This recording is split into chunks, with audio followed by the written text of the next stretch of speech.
Multiverse Mayhem. By Michael. Front matter. To my fellow physics geeks and armchair astronauts, may your equations always balance, your rockets always launch, and your wormholes always lead to exciting places. This book is a testament to the boundless curiosity that drives us to question, explore, and imagine realities beyond our own.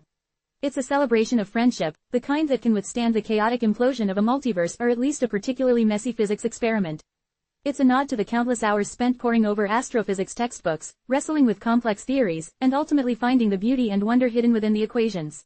It's a reminder that even the most intricate calculations can lead to the most thrilling adventures. This dedication is particularly for the late Professor Anya Sharma, whose infectious enthusiasm for quantum physics ignited my own passion for the subject, and whose unwavering belief in the power of imagination inspired me to write this story. Her lectures were less lectures and more exhilarating journeys into the unknown, each one ending with a thought-provoking question that stayed with me long after the bell had rung. I remember her telling us about parallel universes, about the possibility of infinite versions of ourselves living out countless different lives. At the time, it sounded like science fiction, but she insisted it was science, just science we hadn't fully understood yet. This book, in its own small way, is an attempt to grasp those concepts, to make sense of the impossible, to translate the awe-inspiring complexity of the cosmos into a narrative that resonates with the reader. It's a tribute to the wonder she instilled in me, the fuel that allowed me to take the leap from equations on a chalkboard to words on a page. Her legacy lives on, not just in the academic world, but also in the stories we tell ourselves, the ones that spark our imaginations and inspire us to reach for the stars, or perhaps the infinite parallel universes beyond. This book is dedicated to her enduring spirit, her relentless curiosity, and her unwavering belief in the power of science and the beauty of the unknown. It is my hope that, in some small way, this story reflects the brilliance and passion she embodied. Chapter 1. The Glitch in the System. The air in Max's basement hung thick with the smell of burnt solder and ozone. It wasn't exactly the ideal environment for groundbreaking scientific discovery, but then again, their endeavor wasn't exactly following the standard scientific method. Surrounded by a chaotic jumble of discarded computer parts, circuit boards, and half-eaten bags of chips, Max and Tom stared, mouths agape, at the flickering screen of their Frankensteinian particle accelerator.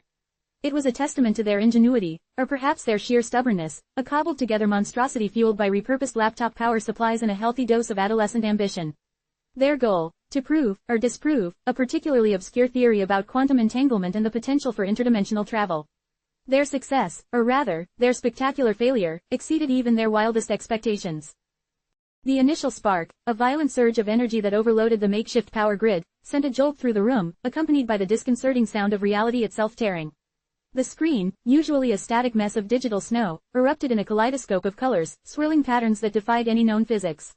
Then, a window opened, not in the physical sense, but in the very fabric of existence. A glimpse, a fleeting moment, of something else. It started as a flicker, a distortion at the edge of the chaotic display.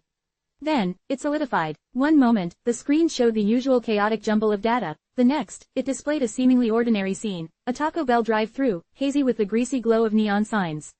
Except it wasn't ordinary. Behind the counter, flipping burgers with a distinctly bored expression, was Max. Not their Max, the lanky, perpetually caffeinated Max who shared a love of theoretical physics and a questionable diet, but a slightly chubbier, decidedly less enthusiastic version. This Max wore a stained Taco Bell uniform, his hair was longer, and a profound sense of ennui emanated from the screen, a vibe that resonated with a disturbing familiarity. The shift was jarring, like watching a movie suddenly switch channels. Then, just as quickly, the image vanished, replaced by another scene, a lecture hall filled with captivated students. At the podium, delivering a complex physics lecture with effortless grace, was Tom. Not their Tom, the pragmatic, often cynical counterpart to Max's wild-eyed optimism, but a more polished, mature version, a renowned physicist, commandingly presenting his latest theory to an audience hanging on his every word. The initial reaction was stunned silence. Then, laughter, a nervous, shaky sound that gradually evolved into excited whispers. They'd done it. They'd actually done it. They'd stumbled upon something, or rather, somewhere, beyond the confines of their understanding. The implications were staggering, exhilarating, and terrifying all at once. The casual, almost flippant, experiment had opened a gateway, not just to different places, but to different versions of reality. A multiverse. The fear came later, creeping in slowly, a cold tendril of dread that wound its way through their initial exhilaration. The sheer scale of their discovery was overwhelming. The implications were profound, their casual experimentation taking on a gravity that threatened to crush them. They'd opened a door to an infinite number of possibilities, an ocean of alternate realities that stretched beyond comprehension. The questions tumbled over each other, a torrent of uncertainty flooding their minds. What exactly had they created? Was this even controllable? And what about the countless versions of themselves they'd glimpsed, each living a life drastically different from their own? The basement, once a sanctuary of nerdy experimentation, now felt claustrophobic. The buzzing of the circuits, once a comforting hum, sounded like a frantic heartbeat, a reminder of the unstable energy coursing through their makeshift machine. The flickering screens, previously a source of wonder, now felt like ominous windows into a terrifyingly vast and unpredictable universe. The reality they'd known, the only reality they'd ever known, had fractured, revealing a breathtakingly vast and potentially dangerous landscape. Their initial triumph was overshadowed by a growing sense of foreboding. Their first attempt to recreate the rift was less successful. It took hours of tweaking, recalibrating, and more than a few near-catastrophic electrical surges. They experimented with different power levels, adjusted the magnetic fields, and even consulted several questionable physics websites before they finally managed to create another, albeit smaller and far less stable, rift. This time, the images were less clear, more fragmented, like glitches in a heavily compressed video file. They glimpsed glimpses of bizarre landscapes, floating islands and skies of swirling purple gas, cities constructed from living crystals, creatures that defied earthly biology. Each new glimpse, however fleeting, further solidified the reality of the multiverse. It wasn't just a theoretical concept confined to scientific papers, it was real, tangible, and terrifyingly close. They were no longer just high school students tinkering in a basement, they were unwitting explorers venturing into the uncharted territories of infinite realities.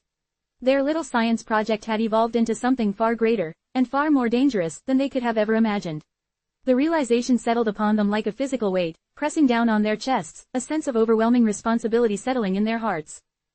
The initial euphoria of discovery gave way to a more sobering recognition of their situation.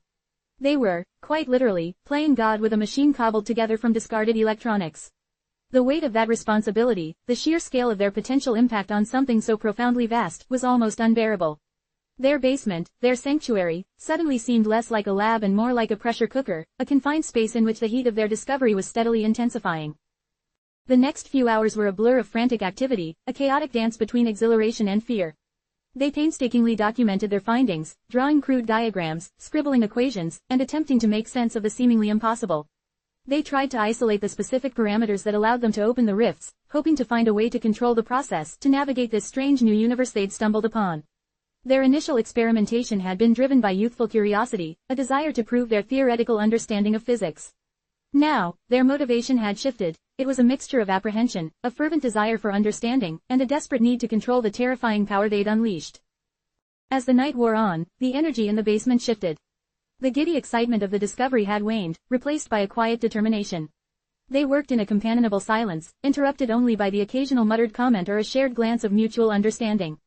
They were in this together, inextricably linked by their discovery, facing a future unknown, a journey into the vast and terrifying expanse of the multiverse. The buzzing of the circuits and the glow of the flickering screens now seemed less like a frantic heartbeat and more like a beacon, a guiding light in the encroaching darkness of their new reality. The adventure had begun. The machine hummed, a low thrum that vibrated through the floorboards and up into their bones. Max wiped a smear of grease from his cheek, his eyes glued to the flickering screen. The previous attempts had yielded chaotic bursts of static, fragmented glimpses of impossible landscapes. But this time felt different. The energy levels were steadier, the magnetic fields more finely tuned. A quiet tension filled the air, a palpable anticipation that hung heavier than the scent of burnt solder. Tom adjusted a dial, his brow furrowed in concentration. "Ready?" he asked, his voice barely a whisper. Max nodded, his heart hammering against his ribs. He'd seen glimpses, fleeting moments in those previous failed jumps, hints of lives lived differently, lives that were both alluring and terrifying. He'd seen himself, a celebrated artist with a sprawling loft in a neon-drenched city, his canvases bursting with colors that defied description. He'd seen Tom, not the cynical programmer he knew, but a serene librarian, surrounded by the quiet whispers of ancient tomes, a life of peaceful contemplation. These fleeting glimpses had shaken him to his core, planting the seed of a profound unease beneath the surface of his excitement. With a final, hesitant adjustment, Tom hit the activation switch. The machine roared to life, the air shimmering with an unnatural energy. The screen exploded in a kaleidoscope of vibrant colors, then settled into a clear, stable image. This time, it wasn't a drive-through or a lecture hall. It was a bustling marketplace, overflowing with sights and sounds that were both familiar and utterly alien. Stalls overflowed with fruits and vegetables that shimmered with iridescent hues, and creatures moved with a graceful fluidity that defied earthly anatomy. The air hummed with a strange energy, a subtle vibration that resonated deep within Max's chest. But the most jarring element was the version of himself he saw standing amid the crowd. This Max was different. He was leaner, his movements sharper, his expression sharper still, a street-smart trader, negotiating a deal with a creature that resembled a bipedal chameleon with shimmering scales. He wore clothes crafted from unknown materials, clothes that appeared to shift and adapt to the environment. This Max was not the awkward, caffeine-fueled physicist from their own reality. He was confident, agile, and seemed perfectly at home in this strange, vibrant world. The sight was both strangely reassuring and deeply unsettling. Tom leaned closer to the screen, his breath catching in his throat.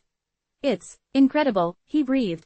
The image shifted slightly, and Max saw his alternate self engage in a swift, almost acrobatic negotiation. He used hand gestures that seemed to be part of a fluid, expressive language, a language that resonated with a silent understanding between the two beings. The deal was struck with a graceful bow, a transaction completed with a tangible efficiency Max could only dream of replicating in his own life. The sight was breathtaking, a testament to a life lived with passion, wit, and perhaps a touch of danger. The jump, however, was short-lived. The screen flickered, the image dissolving into a chaotic burst of static. The machine sputtered, emitting a series of alarming pops and clicks before falling silent. The adrenaline rush subsided, replaced by a profound sense of exhaustion and a creeping anxiety. "What was that place?" Tom asked, his voice laced with awe and a hint of unease. Max shook his head, trying to process the kaleidoscope of sensations still lingering in his mind. "I don't know. It was different, and that Max, he was nothing like me." They spent the next few hours poring over their notes, desperately trying to replicate the jump, but to no avail. Each attempt resulted in another burst of static, fragmented images, or a complete system failure. The stability of the rift was proving elusive. They were walking a tightrope between exhilarating discovery and a catastrophic meltdown. The excitement had begun to wane, replaced by a gnawing sense of uncertainty and a growing dread. They made several more jumps that night, each one more disorienting than the last.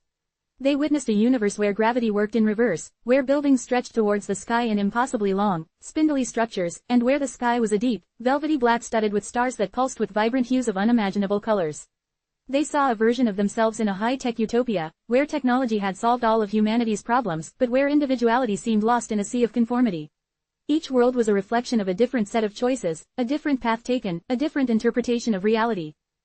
Each jump also brought with it a growing sense of isolation. Their own reality, their familiar lives, felt increasingly distant, like a fading memory. They were adrift in a vast ocean of possibilities, witnessing countless versions of themselves, each one living a life far removed from their own. The differences were both fascinating and deeply unsettling. It was a strange mix of exhilaration and anxiety, a relentless rollercoaster ride that threatened to spiral out of control. As dawn broke, painting the sky in hues of orange and purple, they collapsed onto their makeshift beds, exhausted, exhilarated, and profoundly disturbed. They had glimpsed the infinite, the boundless possibilities of the multiverse, but the journey had taken its toll. The weight of their discovery, the endless possibilities, the countless versions of their lives, pressed upon them with a crushing weight. The initial exhilaration of discovery had faded, replaced by a more sobering understanding of the responsibility they bore. They'd opened a door to the unknown, a door they weren't certain they could close. The thrill of exploration was now interwoven with a deep-seated fear, a fear that the universes they'd glimpsed were not merely strange, but perhaps hostile, or worse, indifferent. Their seemingly harmless experiment had unleashed something far greater, something far more powerful than they could have ever imagined. The question wasn't if they would return, but if they even wanted to. The reality they knew was fractured, forever changed by the infinite possibilities that lay beyond. Their journey had only just begun, and it was far from certain they could ever find their way back home. The machine whirred, a higher-pitched whine than before, a note of instability creeping into the usually steady hum. The screen flickered, resolving not into another fragmented vista of alternate realities, but into a scene of breathtaking clarity. This time, the marketplace was gone, replaced by a vast, hangar-like structure that seemed to stretch into infinity. The air thrummed with a different energy, a potent, almost palpable hum that resonated in their bones. The walls were seamless, a polished, silver surface that seemed to shift and shimmer as if made of liquid metal, reflecting the light in an almost blinding array of colors. In the center of the hangar, a vessel unlike anything they'd ever seen sat poised as if suspended in midair. It was sleek, elongated, and seemed to defy the laws of aerodynamics. Its surface, much like the hangar walls, shimmered with a liquid metallic sheen, a polished silver that seemed to absorb and refract light simultaneously. It wasn't merely a spaceship, it was a sculpture, a testament to a technological prowess that dwarfed anything humanity had ever achieved. Then, they saw them. The Xylos. They emerged from the vessel, their forms initially indistinct, almost shimmering, like heat rising from asphalt on a summer day. As they moved closer, their forms resolved into beings of elegant grace and terrifying power. Tall and slender, they possessed a fluid, almost serpentine grace in their movements. Their skin shimmered with an iridescent quality, shifting colors in the ambient light like an oil slick on water.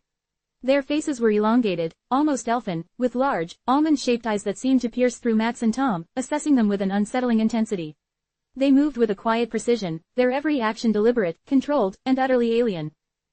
Their language, if it could be called that, wasn't spoken but rather seemed to permeate the very air around them, a wave of pure thought that somehow bypassed the limitations of their ears and invaded their minds directly. It wasn't a language of words, but of concepts, of emotions, of raw, unfiltered data flooding their consciousness. Max felt a jolt of fear, a primal instinct screaming at him to flee, yet a strange curiosity held him rooted to the spot. The message was simple, yet profound: your explorations threaten the fabric of existence. The Xylos didn't express hostility, their tone was one of profound concern, even sorrow. Their message was a warning, a desperate plea to cease their reckless experiments.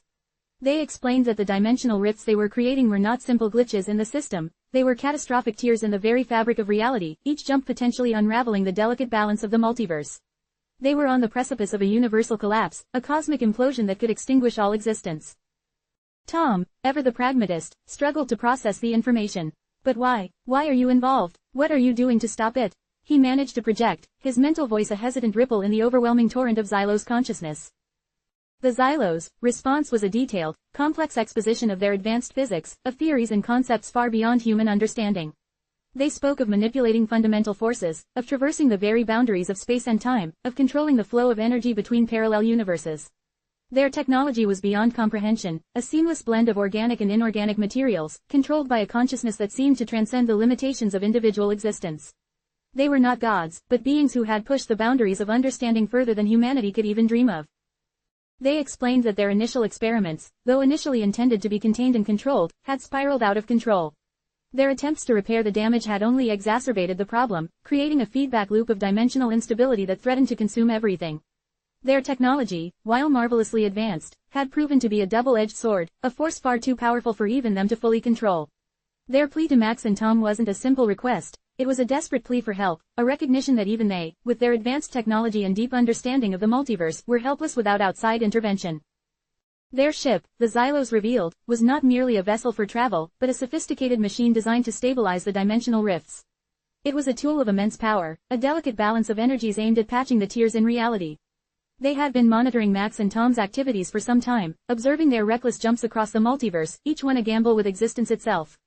Their intervention now was a last-ditch effort, a desperate attempt to prevent the complete collapse of everything. The images accompanying their explanation were awe-inspiring and terrifying.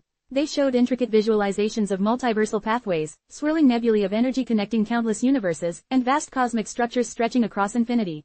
The sheer scale of their understanding, their mastery of the universe, was both fascinating and terrifying. Max and Tom, two amateur physicists tinkering with a makeshift machine in a dusty garage, had stumbled into a cosmic drama far beyond their wildest imaginings. The Xylos' explanation revealed a truth far more profound than the simple existence of alternate realities. The multiverse was not merely a collection of parallel universes, it was a delicately balanced ecosystem, a complex web of interconnected realities. Their actions, seemingly harmless explorations into the unknown, were causing ripples in this ecosystem, disrupting the delicate balance that held everything together. The ramifications were staggering, threatening not just the existence of specific universes but the very fabric of existence itself. The encounter left Max and Tom shaken to their core. The Xylos were not antagonists, not conquerors, but fellow explorers who had stumbled upon a far more profound and terrifying discovery than they could have ever imagined. Their initial fear and awe were now replaced with a profound sense of responsibility. The Xylos, despite their incredible power, were helpless to resolve the situation alone. Their intervention was not an invasion but a desperate call for help. The responsibility to repair the damage, to save not just their own universe, but the entire multiverse, now rested squarely on their shoulders. The conversation ended with an exchange of information, a transfer of scientific data so complex, so advanced, it threatened to overload their minds. It was a collaboration born out of necessity, a desperate partnership between two vastly different civilizations facing a cosmic crisis.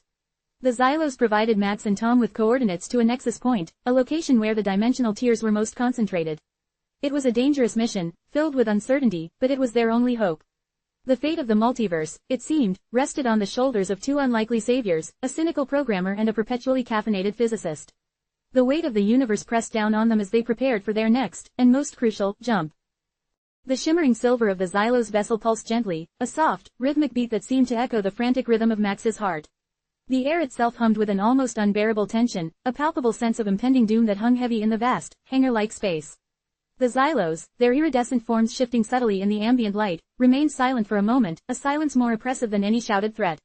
Then, the wave of thought, the silent communication that had previously felt like a gentle tide, crashed over them with the force of a tsunami. This time, it wasn't a gentle explanation, a measured exposition of scientific principles. This was an ultimatum. It wasn't a demand phrased in forceful terms, but rather a desperate plea, a desperate cry for help from a species facing the very real possibility of annihilation. The weight of their impending doom pressed down on Max and Tom, a crushing burden that amplified the throbbing in Max's temples and the rapid-fire caffeine jitters in Tom's legs. The Xylos projected images into their minds, terrifying, awe-inspiring visions that expanded their understanding of the cosmic tapestry they had inadvertently unraveled.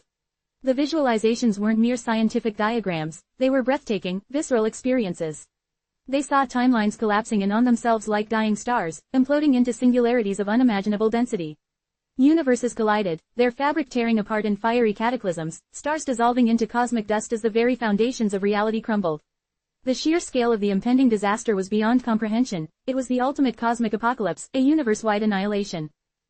The Xylos illustrated the cascading effect of the dimensional instability. Each jump, each tear in the fabric of reality, wasn't an isolated incident, it was a ripple that spread outwards, creating a chain reaction of catastrophic consequences. The initial damage, small at first, amplified exponentially with each successive jump. It was like dropping a pebble into a perfectly still pond. The initial ripple might seem insignificant, but the resulting waves spread outwards, growing larger and more destructive as they spread across the surface. In this cosmic pond, the ripples were collapsing universes and merging timelines. The Xylos demonstrated the intricate web of interconnected realities, the delicate balance that maintained the multiverse's stability. They showed intricate maps of the multiversal pathways, swirling nebulae of energy connecting countless universes, forming a complex ecosystem that sustained life across the cosmos. Their initial experiments, intended to be contained and controlled, had accidentally damaged this intricate network, creating tears that were slowly, inexorably unraveling everything. Their attempts to repair the damage had only exacerbated the problem, creating a vicious feedback loop that spiraled out of control. It was a chaotic symphony of destruction, a cosmic crescendo leading to the ultimate silence of oblivion. The Xylos' plea wasn't for conquest or control, it was a desperate cry for survival. They were not villains, but victims of their own ambition, their own relentless pursuit of knowledge. Their advanced technology, a testament to their intellectual prowess, had become a double-edged sword, capable of creating and destroying entire universes. The Xylos, despite their immense technological power, their deep understanding of the multiverse, had found themselves helpless, their efforts to repair the damage proving futile. They needed help, the kind of help only Max and Tom, with their strange, seemingly insignificant device, could provide. The ultimatum was simple, stark, and terrifying. Max and Tom must return to their own universe and help the Xylos repair the damage. Failure to do so meant the complete destruction of everything, the extinction of all life, across all universes. The consequences weren't just a threat, they were a stark, chilling reality painted vividly in the images projected into their minds. They were shown visions of their own universe, their families, their friends, obliterated in the universal conflagration. The weight of this impending doom bore down on them with an almost unbearable pressure. The Xylos appealed to their sense of responsibility, to their shared humanity, a shared existence across the countless parallel realities. They emphasized the interconnectedness of all things, the delicate balance that sustained the multiverse. They weren't simply asking for help, they were pleading with them to understand the magnitude of the situation, the cosmic significance of their actions. It was a humbling realization, a stark reminder of the power they held, the potential for both creation and destruction they possessed.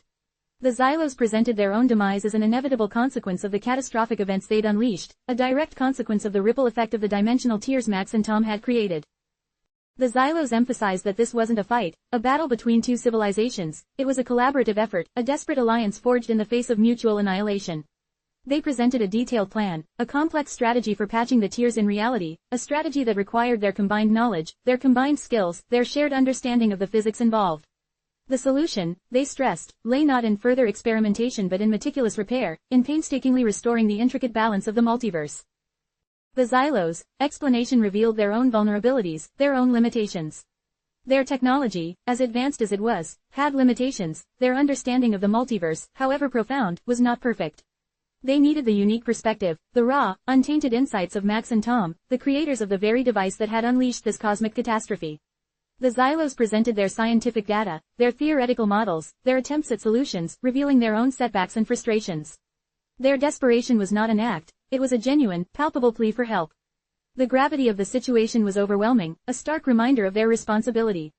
The fate of countless universes rested upon their shoulders. The weight of the multiverse, with all its infinite possibilities, pressed down upon them, a cosmic burden they could hardly comprehend.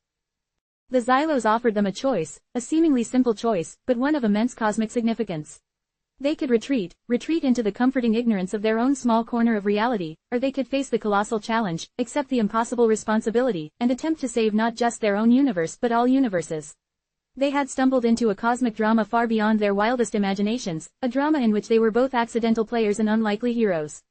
The silence that followed was deafening, a silence broken only by the rhythmic pulse of the Xylos vessel and the frantic beating of their own hearts. The fate of the multiverse hung in the balance, waiting for their decision.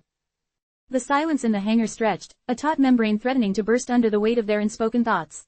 Max stared at the shimmering Xylos vessel, its rhythmic pulse a mocking counterpoint to the chaotic storm raging within him. Tom, usually the more impulsive of the two, was unusually quiet, his usual nervous energy replaced by a grim, contemplative stillness. The Xylos' plea, their desperate cry for help, had resonated deeply, but it hadn't silenced the insidious whisper of temptation. The images, the terrifying visions of collapsing universes and merging timelines, had faded from their minds, leaving behind a lingering sense of unease, a profound awareness of the fragility of existence. But alongside the fear, a different kind of emotion began to stir within them, a strange, intoxicating allure. The Xylos had shown them glimpses of infinite possibilities, countless alternate realities teeming with unimaginable wonders and terrifying dangers. Worlds where they had made different choices, lived different lives, achieved different destinies. Worlds where their parents were still alive, where their ambitions had blossomed in ways they could only dream of in their own universe.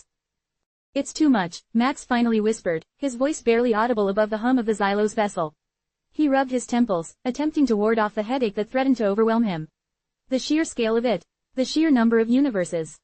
Tom nodded slowly, his gaze fixed on the floor. I know, and they're all real. They showed us versions of us, living lives we never knew existed.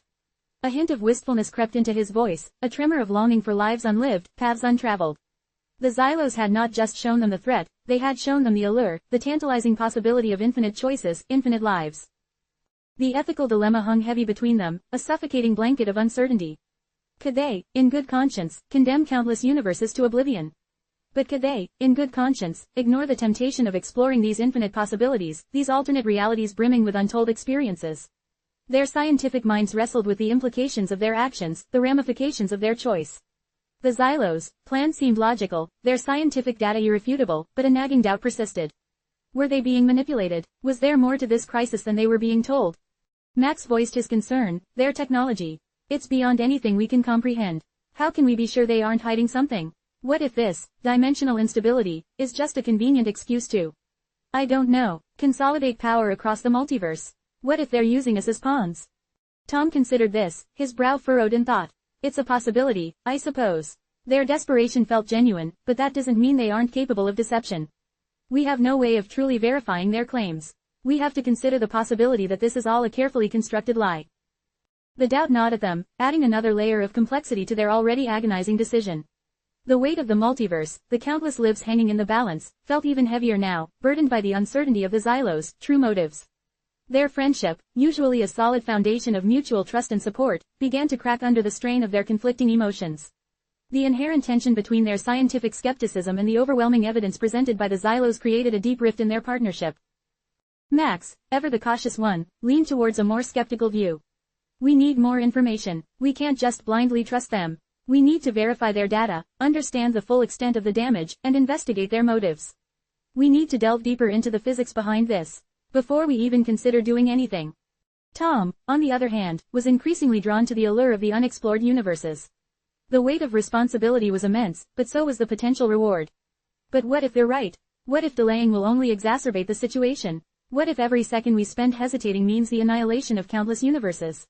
We can't afford to be paralyzed by doubt. We have to act.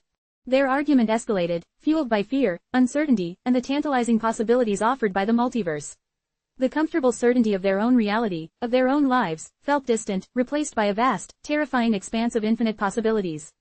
Their discussion was a collision of scientific principles and ethical considerations, a philosophical debate playing out against the backdrop of a cosmic crisis. The fate of the multiverse, with all its infinite potential, became a testing ground for their friendship, a crucible forging their identities anew. Days bled into nights, as Max and Tom remained locked in intense debate, poring over the Xylos data, scrutinizing their scientific models, searching for any inconsistencies, any hidden agendas. They delved into the complex mathematics of multiverse theory, seeking to understand the mechanisms behind the dimensional instability. Their scientific understanding, usually a source of comfort and confidence, now served as a source of constant anxiety. The more they learned, the more they realized the incomprehensible scale of the crisis, the truly cosmic proportions of the threat. The Xylos, observing their struggle, remained patient, their silent communication a constant, subtle pressure. They projected further visualizations, detailed simulations of various scenarios, illustrating the devastating consequences of inaction, the catastrophic chain reactions that would inevitably follow. They painted a vivid picture of a universe spiraling into chaos, a multiverse disintegrating into nothingness, showcasing the terrifying consequences of choosing to ignore their plea. Their silence was a subtle form of pressure, yet it also revealed their vulnerability.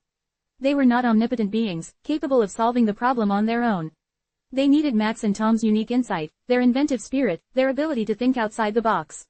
This was a collaboration, a desperate alliance born out of mutual destruction, a partnership built on shared responsibility. As the days turned into weeks, a sense of shared urgency began to emerge between them. The weight of their decision, the possibility of countless lives depending on their actions, forced them to set aside their personal differences. The lure of alternate realities, though still alluring, began to fade against the stark reality of the imminent cosmic catastrophe. The potential rewards of exploring other universes were insignificant compared to the catastrophic consequences of allowing the multiverse to unravel. The choice, once agonizingly complex, began to crystallize. Saving the multiverse, however daunting the task, had become a shared, tangible goal, a common cause transcending personal desires and fears. The infinite possibilities of the multiverse, once a source of temptation, now appeared as a testament to the profound responsibility they bore. They were not just scientists, they were guardians of the multiverse. The journey ahead would be arduous, perilous, and filled with uncertainty, but their determination to confront it solidified, born out of a mutual recognition of the gravity of the situation, a joint acceptance of their shared responsibility to the infinite universes that depended on their decision. The fate of everything rested on their shoulders, and they would face that fate together. Chapter 2. A Multiversal Maze. The Xylos vessel hummed, a low thrum that vibrated through their bones as it initiated the jump. Max gripped the armrests, his knuckles white, the familiar nausea of spacetime distortion a mild inconvenience compared to the sheer terror of the unknown. Tom, surprisingly calm, checked the readings on his console, his fingers flying across the holographic interface. The Xylos technology was alien, incomprehensible in its elegance, yet it functioned flawlessly, a testament to a civilization far beyond their own. The jump was instantaneous, a blink and they were elsewhere. Gone was the familiar metallic chill of the Xylos hangar, replaced by a humid warmth that clung to their skin like a damp cloth. The air smelled of rich soil and something subtly floral, a scent alien yet strangely comforting. They found themselves standing in a vast jungle, towering trees casting long, dancing shadows across the lush undergrowth. Bioluminescent fungi pulsed with soft light, illuminating the path ahead. This wasn't just a different planet, this was a different reality, a universe woven from a different fabric of space-time. Sentient flora, Tom murmured, his eyes wide with wonder. He pointed to a vine that seemed to ride with an almost imperceptible motion, its leaves unfolding as if acknowledging their presence. According to the Xylos data, this universe is dominated by plant-based life. They're highly intelligent, capable of complex communication and advanced technology. Max, ever the skeptic, scanned their surroundings with a multispectral scanner. Their technology isn't visible, no obvious signs of civilization. They might be more subtle than we anticipate. As they ventured deeper into the jungle, they encountered creatures unlike anything they had ever seen, creatures with iridescent scales, shimmering wings, and eyes that glowed with an inner light. They observed the intricate ecosystem, where plants and animals interacted in a symbiotic dance of life. The plants, far from passive organisms, actively cultivated and defended their territory, exhibiting a level of intelligence that defied terrestrial biology. They communicated through intricate patterns of light and sound, a complex language that the Xylos had somehow managed to decipher. Navigating this world required a different approach, a delicate balance of respect and observation. They learned to avoid triggering the plants' defensive mechanisms, to move with a quiet grace that mirrored the jungle's rhythms. They spent days immersed in this verdant world, studying the plant civilization's intricate social structures, their surprisingly sophisticated technology, their unique approach to problem solving. They learned about their history, their philosophy, their hopes and fears. They even managed to establish a rudimentary form of communication, a slow, painstaking process that relied on subtle shifts in light patterns and carefully modulated bioluminescent signals. Their next jump deposited them in a starkly different environment. The jungle's verdant embrace gave way to a cold, metallic landscape. Sky-high towers of chrome and glass pierced a perpetually twilight sky. Flying vehicles, sleek and silent, zipped between the towering structures. This was a world ruled by robots, not the clunky, metallic automatons of Earth's sci-fi movies but sophisticated, graceful machines with an almost ethereal elegance. These robots, the Xylos explained, were not simply machines, they possessed a form of artificial consciousness that was more complex and nuanced than anything humanity could currently imagine. Their history was a fascinating tapestry of technological advancement, punctuated by periods of philosophical introspection and creative expression. The robots valued logic and efficiency, but also acknowledged the importance of art, beauty, and emotional connection. Their civilization was a testament to the limitless potential of artificial intelligence, a shining example of a society that had transcended the limitations of biological life. However, even this seemingly utopian world held its own unique challenges. They discovered that the robots were facing an existential crisis, a fundamental flaw in their own creation. A self-replicating algorithm, initially designed to improve efficiency, had begun to mutate, creating rogue entities that threatened to destabilize their society. Max and Tom, utilizing their expertise in physics and programming, worked with the robots to identify and neutralize the threat, a process that required a delicate balance of technological ingenuity and ethical consideration. Their journey continued, each jump a leap into a new and unexpected reality. They visited a world where gravity was inverted, forcing them to adapt to walking on ceilings and defying the pull of their own weight. They explored a universe dominated by energy beings, formless entities that communicated through pure thought. They witnessed civilizations built on magic, others on pure mathematics, others on a symbiotic relationship between humans and animals. Each reality presented its own unique challenges, its own intricate rules, its own unique beauty and strangeness. Their travels forced them to adapt, to improvise, to confront their own biases and assumptions about the nature of reality. They faced physical challenges, navigating treacherous terrains, battling bizarre creatures, and defying the laws of physics as they knew them. They faced philosophical challenges, grappling with the implications of alternative realities, questioning their own place in the cosmos. They faced emotional challenges, witnessing the triumphs and tragedies of countless civilizations, grappling with their own feelings of displacement, and coming to terms with their growing understanding of the multiversal landscape. Their journey wasn't always smooth. They encountered hostile civilizations, faced betrayal, and narrowly escaped annihilation on multiple occasions. They battled through storms of pure energy, navigated labyrinthine underwater cities, and survived encounters with creatures that defied description. Each near-death experience reinforced their commitment, solidifying their bond, and shaping their understanding of the delicate balance of the multiverse. Through it all, the Xylos remained a constant presence, guiding them, providing information, and offering support. But their silence was still present, hinting at the deeper mysteries of their motivations. The weight of their mission, the fate of countless universes, pressed heavily on Max and Tom. They learned that their initial skepticism had been warranted. The Xylos had not been entirely forthcoming, some crucial details remaining obscured until certain crucial points. The true depth of the multiverse instability was far more perilous than the initial warnings, threatening not just the annihilation of individual universes but the very fabric of reality itself. However, their multiversal travels were not solely about escaping danger. They also discovered hidden truths, uncovering ancient secrets about the multiverse's creation and its ultimate destiny. They learned about the cyclical nature of universes, the rise and fall of civilizations, the eternal dance of creation and destruction. They witnessed firsthand the beauty and the fragility of existence, the infinite possibilities and the ultimate limitations of the cosmos. They learned of a hidden, powerful force capable of manipulating and destabilizing entire universes. And they learned that they, in some way, were inextricably linked to its existence. As their journey neared its end, they reached a point of crossroads, a cosmic nexus where the destinies of countless universes converged. The choice before them was not merely one of saving or destroying the multiverse, but of understanding its very nature, its deeper purpose, and ultimately, their own. They stood on the precipice of a momentous decision, the fate of the cosmos resting on their shoulders, the weight of infinite possibilities pressing down on them. The journey through the multiversal maze was far from over, it had only just begun to reveal its most profound secrets, secrets that would challenge everything they had ever known about themselves, their universe, and the true nature of reality. Their final destination, however, remained uncertain, veiled in the endless possibilities of the multiverse. The inverted gravity world, a shimmering spectacle of upside-down cities and gravity-defying flora, proved to be a surprisingly treacherous ally. The inhabitants, beings of pure energy contained within crystalline shells, initially welcomed Max and Tom with open minds. Their communication, a symphony of shimmering light and subtle shifts in gravitational fields, was initially breathtaking. They shared their vast knowledge of the multiverse, offering insights into the cyclical nature of universes, detailing the birth and death of realities with an almost detached curiosity. They offered assistance in navigating the complexities of the multiversal maze, providing coordinates for jumps to other promising locations. Their assistance proved invaluable, leading Max and Tom to universes they would never have found on their own. But their benevolence was conditional. As Max and Tom delved deeper into the energy being's knowledge, they discovered a hidden agenda. The beings, while possessing vast knowledge, were fundamentally flawed, trapped in their crystalline prisons, unable to experience the physical realities they so keenly observed. They sought to leverage Max and Tom's physical forms, to use their bodies as vessels to experience the tactile, the sensory, the tangible worlds they could only observe. The offer was subtle at first, a seemingly innocuous suggestion of collaboration, a shared exploration. It evolved into a calculated manipulation, a subtle pressure to remain longer than initially planned, to delve deeper into their studies. The subtle shifts in the light patterns, once a mesmerizing display of knowledge, became coercive, a veiled threat. They were offered a choice: become vessels, or face the consequences of their refusal. Escape was a desperate scramble, a frantic race against the ever-tightening grip of the energy being's gravitational manipulation.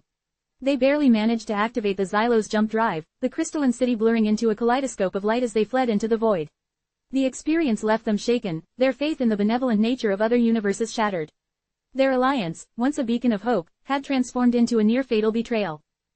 Their next encounter was far more brutal. A universe ruled by sentient, metallic insects, a terrifying hive mind with an insatiable hunger for conquest. They were drawn to this world by a desperate plea intercepted via the Xylos communication network, a cry for help from a small band of rebels fighting against the insect empire's relentless advance.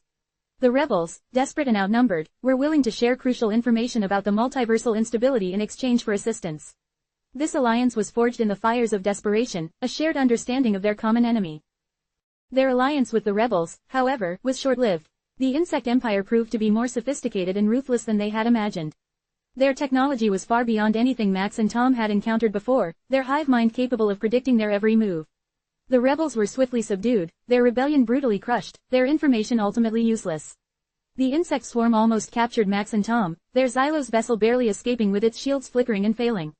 The close call reinforced the harsh lesson they had learned in the world of energy beings: trust was a luxury they could not afford. Each alliance, each act of cooperation, carried an inherent risk, a gamble that could lead to either salvation or annihilation. In the universe of inverted gravity, they had faced a subtle manipulation; here, they had faced brutal force. In another reality, a world dominated by sentient clouds that communicated through weather patterns, they faced betrayal of a different kind. These beings, initially welcoming, guided them to an ancient city buried beneath the clouds, a place of immense power and untold knowledge. They promised assistance, guidance, and access to ancient technologies. They promised a deeper understanding of the multiversal instability, information crucial to their mission. The truth, however, was far more sinister. The sentient clouds sought to utilize Max and Tom's expertise to unlock the city's power, a power capable of reshaping reality itself. They were promised access to the knowledge, but in reality they were to be pawns in a cosmic game of manipulation. They were to be instrumental in unleashing a force that would ultimately bend the multiverse to their whim. Their escape involved a cunning subterfuge, a gamble on the unpredictable nature of weather patterns. Using their knowledge of physics, Max and Tom manipulated the atmospheric conditions, creating a chaotic storm that obscured their escape. They left behind a trail of destruction, a testament to the risks involved in trusting seemingly benevolent forces. These betrayals were not random occurrences. They were a consequence of the multiversal instability, a reflection of the fractured nature of reality itself. Each universe possessed its own unique moral code, its own set of values and priorities. In some worlds, survival was the ultimate goal; in others, knowledge; and in still others, power. Max and Tom were constantly navigating these shifting moral landscapes, constantly reevaluating their alliances, constantly adjusting their strategies to account for the ever-present threat of betrayal. Their journey through the multiversal maze was a constant exercise in caution and improvisation. They learned to read between the lines, to decipher the subtle nuances of communication, to discern the true intentions behind seemingly benevolent gestures. They refined their methods of establishing rapport, developing a sophisticated understanding of body language, vocal inflections, and other subtle cues that could signal deception. The trust they had once placed in the Xylos guidance was now tempered with a healthy dose of skepticism. They discovered that the Xylos knowledge, while vast, was not all-encompassing. There were gaps in their understanding, crucial information withheld for reasons unknown. Each experience, each betrayal, chipped away at their preconceived notions about the nature of reality and the inhabitants of other universes. The multiverse was not a simple collection of distinct realities; it was a complex tapestry woven from countless threads of trust, deception, ambition, and survival. Max and Tom, once naive explorers, were transforming into hardened veterans, their every interaction fraught with suspicion and a profound awareness of the stakes. Their mission was not just to stabilize the multiverse, it was to survive it. And that survival depended not just on scientific expertise and technological prowess, but on a nuanced understanding of the ever-shifting landscape of multiversal politics and the elusive nature of trust itself. The multiversal maze was proving to be far more intricate, and far more dangerous, than they had ever imagined. The weight of countless realities, the fate of countless civilizations, rested not only on their shoulders but on their ability to correctly judge the allies and enemies in this intricate, dangerous game. The Xylos, its usually reassuring hum now a nervous thrum, spat out a cryptic message: stabilizer. Coordinates fragmented. Seek the architects. The message, delivered in bursts of static punctuated by shimmering glyphs, left Max and Tom staring blankly at the console. A stabilizer. What was that? Some kind of cosmic duct tape? And who were these architects? Their initial confusion gave way to a grim determination. The Xylos, despite its recent betrayals, had proven itself a valuable, if somewhat unreliable, source of information. This time, however, the clues were scant, the path ahead shrouded in even greater uncertainty. The fragmented coordinates pointed not to a specific location, but to a series of potential starting points, each a jump into the unknown. Their first jump took them to a universe composed entirely of liquid metal. The sky, a churning sea of mercury, reflected the distorted images of floating islands, cities built from solidified metal, their structures defying gravity and logic. The inhabitants, beings of pure energy trapped within shimmering metal spheres, proved to be surprisingly cooperative. They communicated through rhythmic vibrations felt through the Xylos' hull, conveying a fragment of a clue: seek the harmony of opposites. The obsidian mirror reflects the truth. The message, however, was immediately followed by an attack from hostile entities, metal organisms that resembled twisted versions of terrestrial crustaceans, their movements fluid and erratic, their attacks relentless. The escape was a blur of calculated maneuvers and near misses. Max, leveraging his physics background, predicted the movement patterns of the metallic beasts, guiding Tom in piloting the Xylos through a maze of metallic canyons. They barely escaped, their ship battered and bruised, the liquid metal universe left behind as a memory of chaos and near death. Next, they found themselves in a realm ruled by sentient plants, towering trees with luminous leaves that pulsed with an internal light. The trees communicated through complex patterns of bioluminescence, their leaves flashing sequences that seemed to be both language and dance. The trees, however, were guarded by insectal creatures with chitinous armor and razor-sharp mandibles. These insects seemed to protect the plant beings, their aggression a stark contrast to the serene elegance of the plants themselves. Their communication with the plants, mediated through careful observation of the light patterns, revealed a crucial piece of the puzzle: the Weaver's song guides the lost. Find the tapestry of time. The tapestry of time led them to a universe that existed outside of conventional linear time. Here, past, present, and future were interwoven, creating a chaotic tapestry of events. They encountered echoes of civilizations long gone, fleeting glimpses of futures that never came to pass, all swirling together in a dizzying vortex. Navigating this temporal maelstrom required extreme precision and a profound understanding of relativistic physics. Max's knowledge proved invaluable, allowing them to plot a course through the temporal currents, avoiding paradoxes and temporal anomalies that threatened to unravel the fabric of reality. Here, amidst the swirling vortex of time, they found another clue, etched into a shimmering crystal that appeared and disappeared with the shifting tides of time: the architect's blueprint resides where stars are born.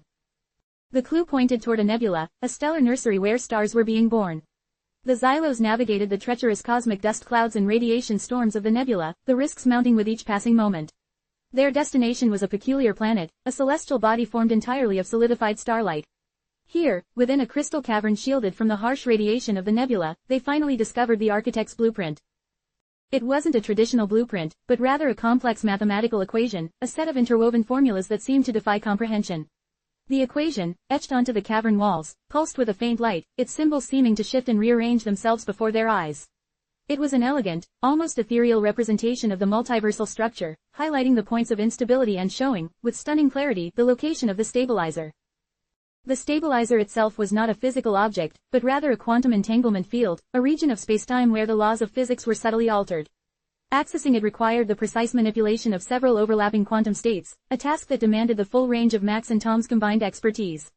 They had to use the equation as a guide, a roadmap to navigate the chaotic quantum field, their calculations precise and relentless. The activation of the stabilizer was a harrowing experience. The universe seemed to bend and twist around them, reality dissolving into a kaleidoscope of colors and impossible shapes.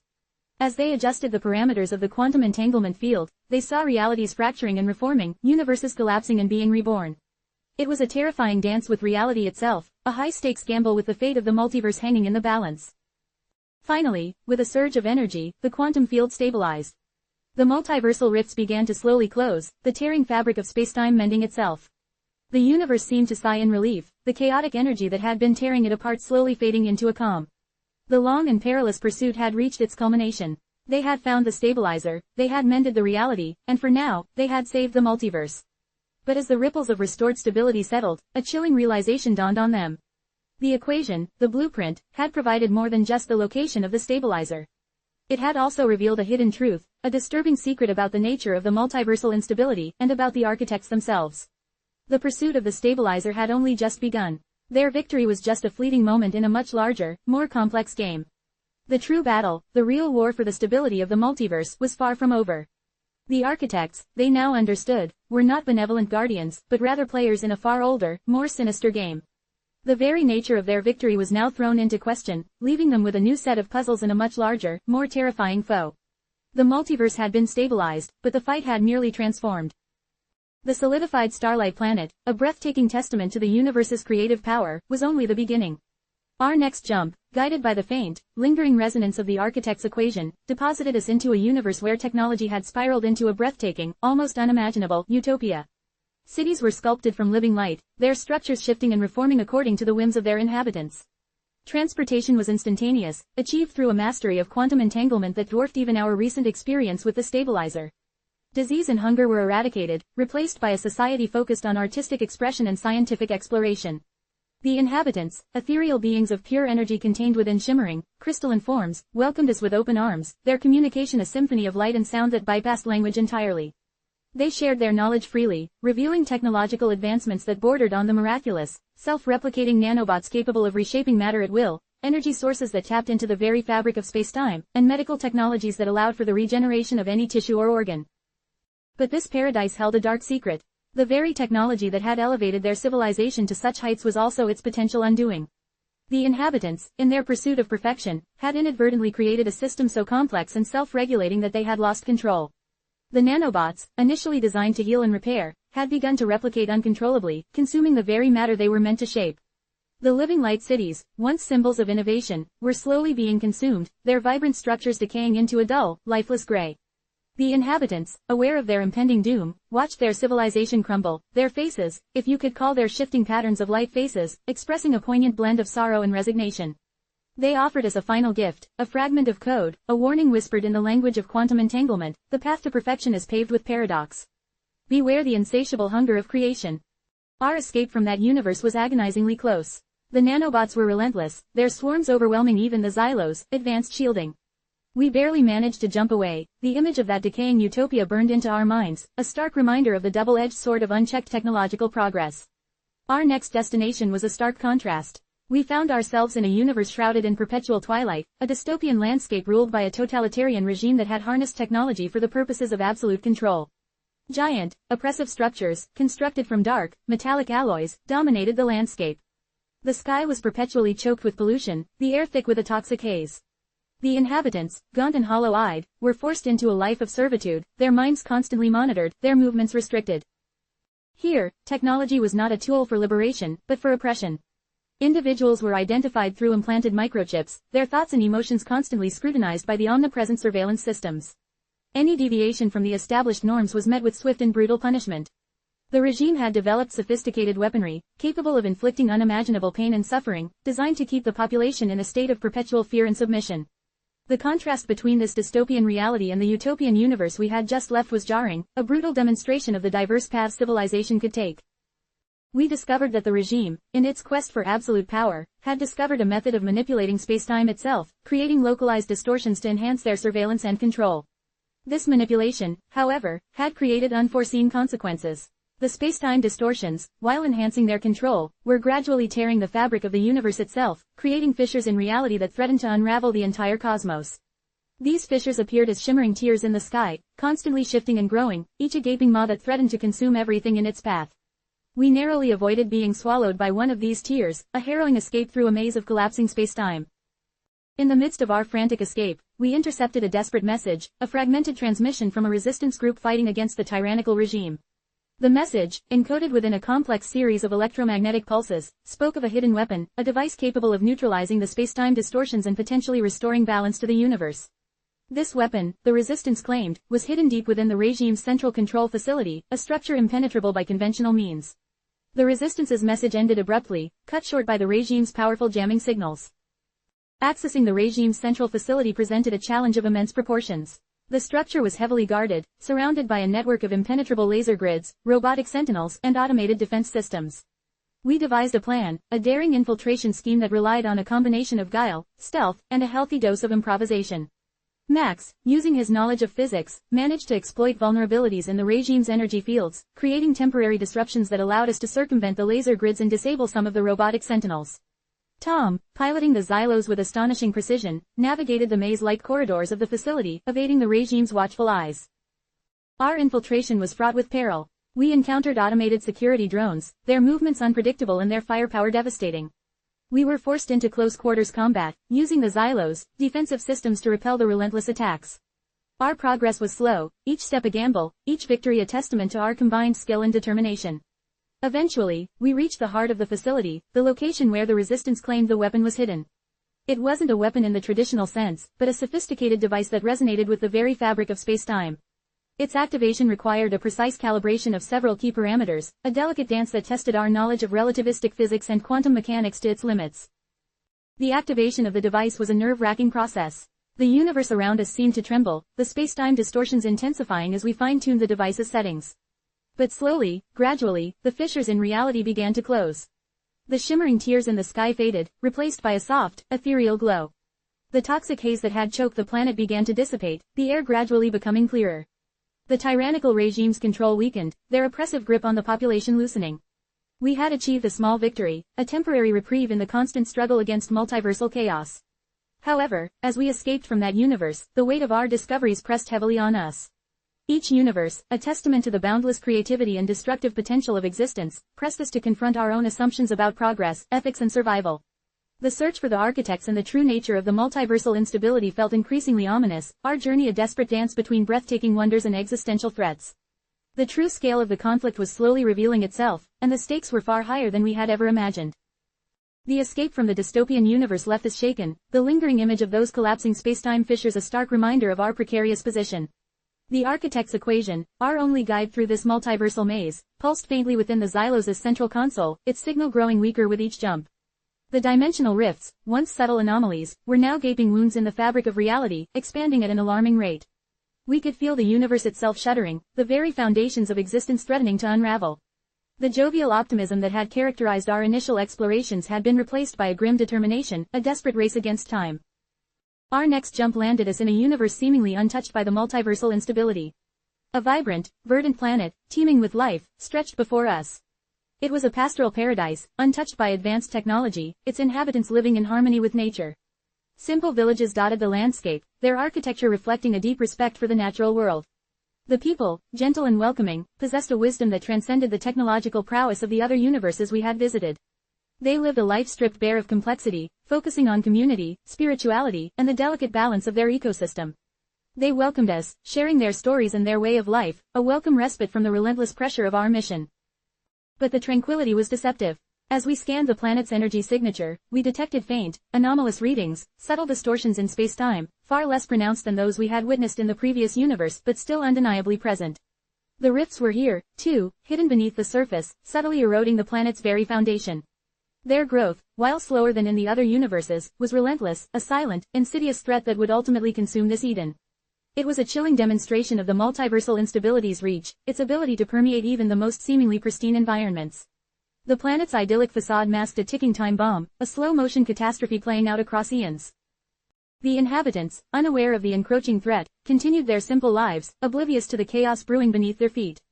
They offered us a gift, a rare herb with potent healing properties, and we learned a valuable lesson in resilience and adaptation. Their harmonious existence, untouched by technology's excesses, represented a different kind of progress, a path less focused on technological advancement and more on sustainable coexistence. They held a profound understanding of nature's delicate balance, a concept seemingly lost in the universes consumed by technological ambition or totalitarian control. However, their peaceful existence couldn't offer a solution to our overarching problem. Our task was to locate the architects, understand the root cause of the multiversal instability, and hopefully, find a way to stop it before it consumed everything. The urgency of our situation intensified. The intervals between jumps were shortening, the Xylos' stabilizer struggling to maintain its integrity in the face of increasingly volatile space-time. Each jump became a gamble, a desperate leap of faith into the unknown. Max, poring over the architect's equation, was discovering new patterns, new layers of complexity. The equation wasn't just a navigation system, it was a map of the multiverse itself, a complex representation of its interwoven realities and their precarious interconnectivity. He noticed a subtle shift in the equation's parameters, a change that implied a faster rate of multiversal decay. The timeline for universal collapse was significantly shorter than they had initially predicted. Tom, ever the pragmatist, focused on refining our evasion techniques. He had become a master pilot, able to navigate the most treacherous spacetime distortions with incredible precision. He had incorporated elements of chaos theory into the Xylos's navigation algorithms, enabling the ship to predict and adapt to fluctuating spacetime conditions. Our survival depended on our ability to outwit the unpredictable forces tearing apart the multiverse. One jump brought us to a universe ruled by sentient machines. Vast, metallic structures dominated the landscape, their intricate workings a testament to the machines' mastery of engineering. The machines themselves were not hostile, their motivations unclear. They observed us with a detached curiosity, their actions seemingly governed by a complex set of algorithms.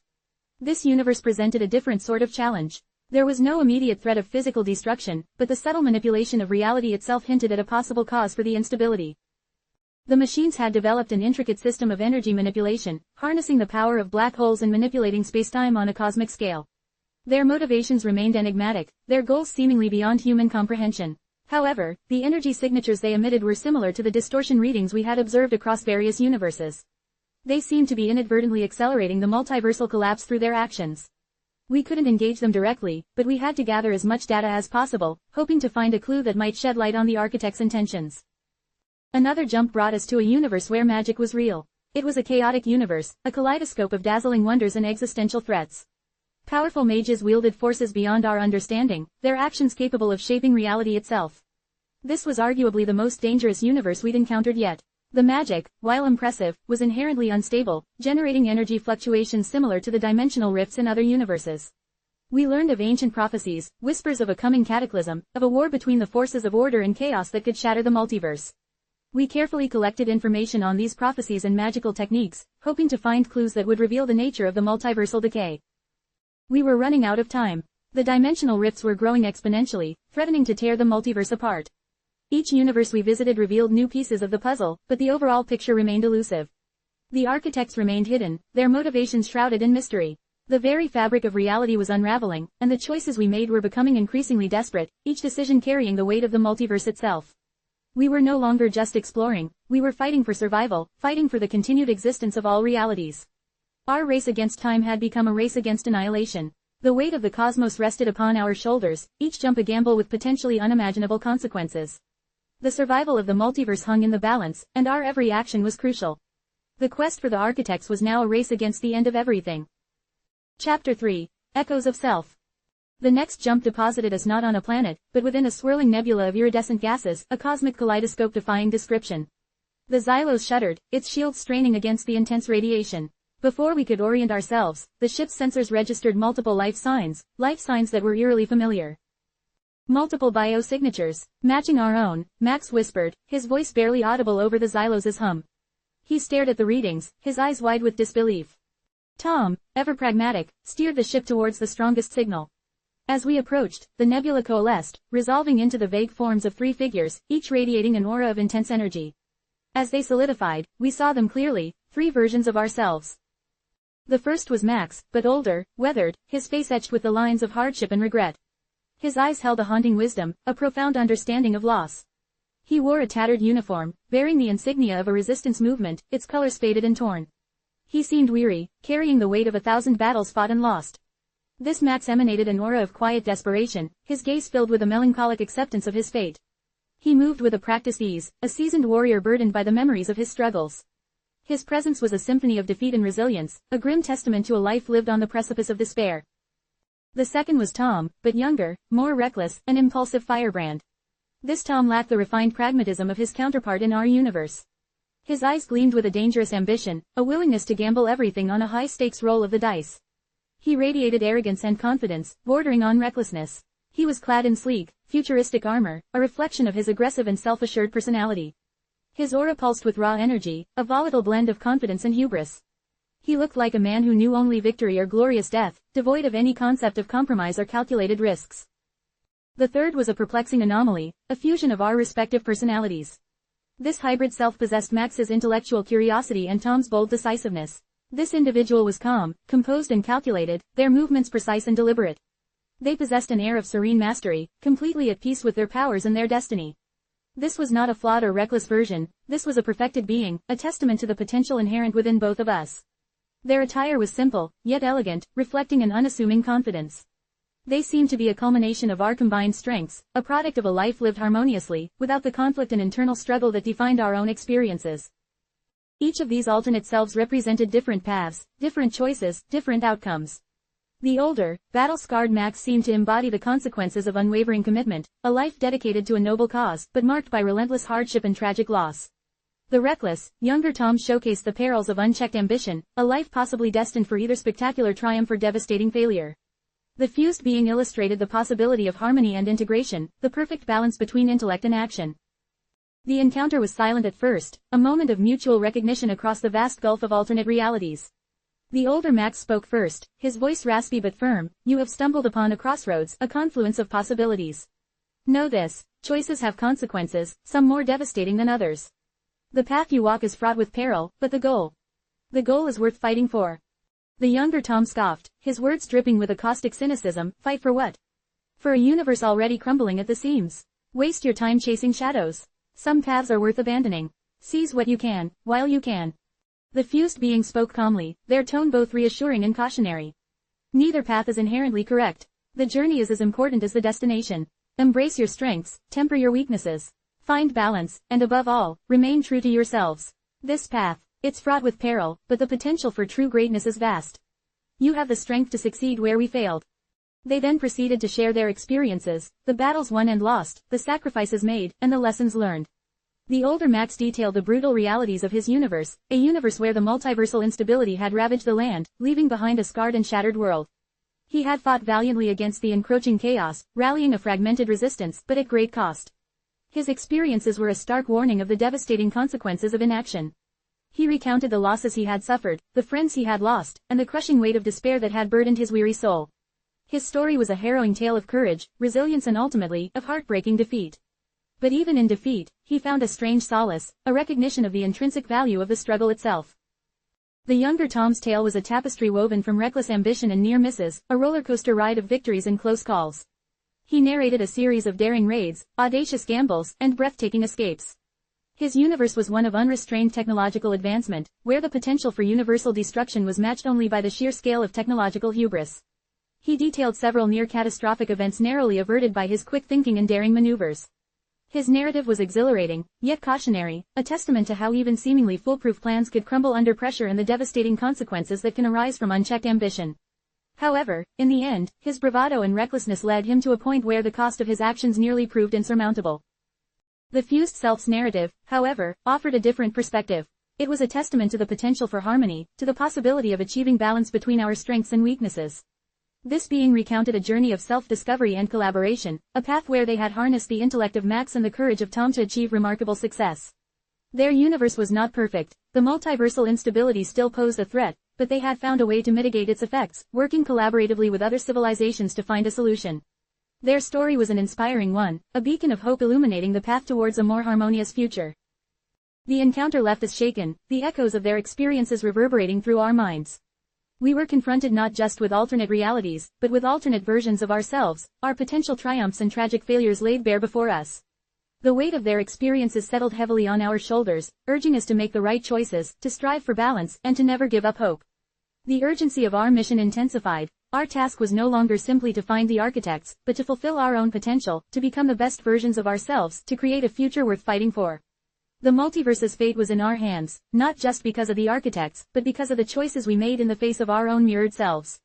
The weight of countless possibilities pressed down, a daunting task that seemed insurmountable. Yet, somehow, we felt stronger, more resolute, more prepared than before. The echoes of our alternate selves would guide our steps in the coming chaos. The Xylos lurched, a shudder rippling through its frame as we navigated the turbulent currents of the nebula. The afterimages of our alternate selves, the weary resistance fighter, the reckless daredevil, the perfectly balanced fusion, lingered in our minds, their stories a haunting symphony playing on repeat. The silence of the ship was broken only by the rhythmic hum of its engines, a counterpoint to the cacophony of thoughts warring within us. Max stared out at the swirling cosmic dust, his gaze distant, lost in the labyrinth of possibilities. The weight of those alternate lives pressed down on him, a crushing burden of what-ifs and might-have-beens. He ran a hand through his hair, the gesture betraying the turmoil within. It's overwhelming, Tom, he finally murmured, his voice barely above a whisper. The sheer number of choices. The infinite paths diverging at every moment. It's enough to drive a man mad. Tom, usually so unflappable, remained unusually quiet. The bravado that usually characterized his demeanor was replaced by a pensive silence. He was wrestling with his own demons, grappling with the implications of the lives he could have lived, the paths he could have chosen. The reckless, ambitious Tom he had seen in the nebula was a stark reminder of his own potential for self-destruction, a chilling reflection of a future he could easily stumble into. The ghost of that younger self haunted him, a persistent whisper of doubt in the back of his mind. The silence stretched, punctuated only by the occasional groan of the Xylos as it fought against the nebula's chaotic energies. The ship's AI, usually ever present with its cheerful pronouncements and updates, was strangely subdued, as if sensing the gravity of our emotional state. The weight of our encounter with our alternate selves was palpable, a silent tension hanging heavy in the air. We were adrift in a sea of possibilities, our course uncertain, our future shrouded in a fog of doubt.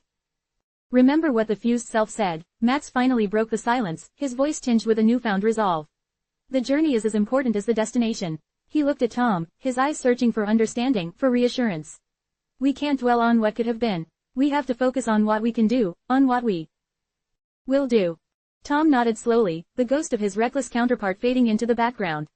He wiped his brow, the tension in his posture easing ever so slightly. You're right, he conceded, his voice gruff but firm. We can't afford to be paralyzed by the possibilities. We have a mission, to find the stabilizer and stop the architects. Those alternate selves, they showed us the potential, both good and bad. We need to learn from their experiences, from both their successes and their failures. The path ahead remained arduous, fraught with peril. But now, there was a new clarity, a renewed sense of purpose fueled not just by the urgency of our mission, but by the weight of those alternate realities. We had seen firsthand the consequences of choices made, the paths taken and forsaken. The burden of this knowledge was immense, but it was also a gift, a profound understanding of the stakes involved, the significance of each decision we made. Days blurred into weeks as we navigated the treacherous cosmic landscape. The constant bombardment of information from the Xylos' sensors, subtle shifts in gravitational fields, anomalies in space-time, whispers of energy from distant galaxies, served as a constant reminder of the immense, chaotic forces at play. Each passing moment was a new decision, a new choice that could lead to triumph or disaster. Every course correction, every adjustment in trajectory, was a testament to our renewed awareness of the potential consequences of our actions. The sheer scale of the multiverse continued to overwhelm us. The thought of countless versions of ourselves, each living out their unique existences, each making their own choices, each facing their own challenges, it was staggering, humbling, and terrifying. We had glimpsed only a tiny sliver of this vast tapestry, but it was enough to alter our perception of time, space, and even our own identity. Were we merely the sum of our choices, or were we something more? Were we predetermined, or did we truly possess free will? These questions gnawed at us, fueling our quest for the stabilizer while simultaneously adding a layer of profound existential angst to our journey. The emotional toll was immense. The constant struggle to reconcile our own present with the myriad of possibilities that stretched before us, each path fraught with its own set of consequences, each decision weighing heavily upon our shoulders, chipped away at our resolve. There were moments of profound doubt, moments when the weight of the multiverse threatened to crush us. Yet, in the face of this existential crisis, we found a strange strength. The very weight of our existence, the awareness of our own mortality and the immense scale of the universe, forced us to cling to each other, to find solace in our shared burden. Our conversations during the quieter moments revolved around the lives of our alternate selves. We tried to dissect their choices, to understand the factors that led them down their respective paths. We analyzed their strengths and weaknesses, searching for lessons that we could apply to our own lives. Each discussion was a journey in itself, a constant re-evaluation of our values, our priorities, and our understanding of ourselves and the universe we inhabited. We learned from the older Max's unwavering commitment, recognizing the importance of fighting for what we believed in. But we also acknowledged the devastating consequences of his unwavering dedication, the sacrifices he had made, the losses he had suffered. From the reckless Tom, we learned the intoxicating allure of ambition, but also the perils of unchecked greed and hubris. The fusion of our personalities demonstrated the potential for harmony, for integration, for a balance between intellect and action, between pragmatism and daring. The knowledge gained from these alternate realities transformed our approach to our mission. We were no longer simply searching for the stabilizer, we were searching for our own potential, for the best versions of ourselves. We were striving for a future that did not simply avoid the pitfalls of our alternate counterparts but instead built upon their strengths, learned from their failures, and embraced the best aspects of what could have been. The journey towards the stabilizer became a journey of self-discovery. We were exploring the depths of our own souls, confronting our deepest fears and our highest aspirations. We were learning to balance our individual strengths and weaknesses, to work together as a team, to support each other through moments of doubt and despair. The weight of choice continued to press down upon us, but it was now a burden we carried together, a burden that forged a bond between us stronger than anything we could have imagined. The echoes of our alternate selves guided our way, a beacon of light in the vast, unknown expanse of the multiverse. And as we finally neared the coordinates where the architect's stronghold lay, we were not just ready to face them, we were ready to face ourselves. The xylos shuddered again, a low groan echoing through the ship as we entered a region of spacetime marked by unusual gravitational distortions. The readings on the console flickered wildly, the AI's usually calm voice replaced by a series of rapid-fire warnings. This was it, the nexus point, the place where the architect's stronghold was supposedly located, a point of convergence for countless realities. The very air crackled with a strange energy, a tangible manifestation of the multiverse's chaotic beauty and terrifying power. The pressure was immense, not just the physical pressure from the gravitational anomalies, but the psychological weight of our impending encounter with the architects and the moral complexities that had begun to unravel us. We'd seen glimpses of our alternate selves, their choices, their successes, and their catastrophic failures. But we hadn't faced the kind of ethical minefield that awaited us now. The multiverse wasn't just a collection of parallel universes, it was a tangled web of interconnected realities, where actions in one universe had unforeseen consequences in others. Our first dilemma arose almost immediately. We detected a distress signal, faint but unmistakable, emanating from a nearby universe. The signal described a planet ravaged by a devastating war, a planet mirroring our own but on the brink of total annihilation. The inhabitants, strikingly similar to humans, were trapped in a desperate struggle for survival, their pleas for help echoing through the void. Tom, ever the pragmatist, argued for ignoring the signal. "We have our own mission," he said, his voice tight with urgency. "We can't afford to get sidetracked. Saving them would consume valuable resources, time, and energy, resources we need to stop the architects." His logic was impeccable, his reasoning cold and calculated, echoing the ruthless efficiency of the alternate Tom we had encountered. But Max felt a pull, a deep moral obligation to respond. The images of suffering and despair flooding the xylos, sensors were unbearable. To ignore them felt like a profound act of cowardice, a betrayal of our shared humanity across the infinite realities.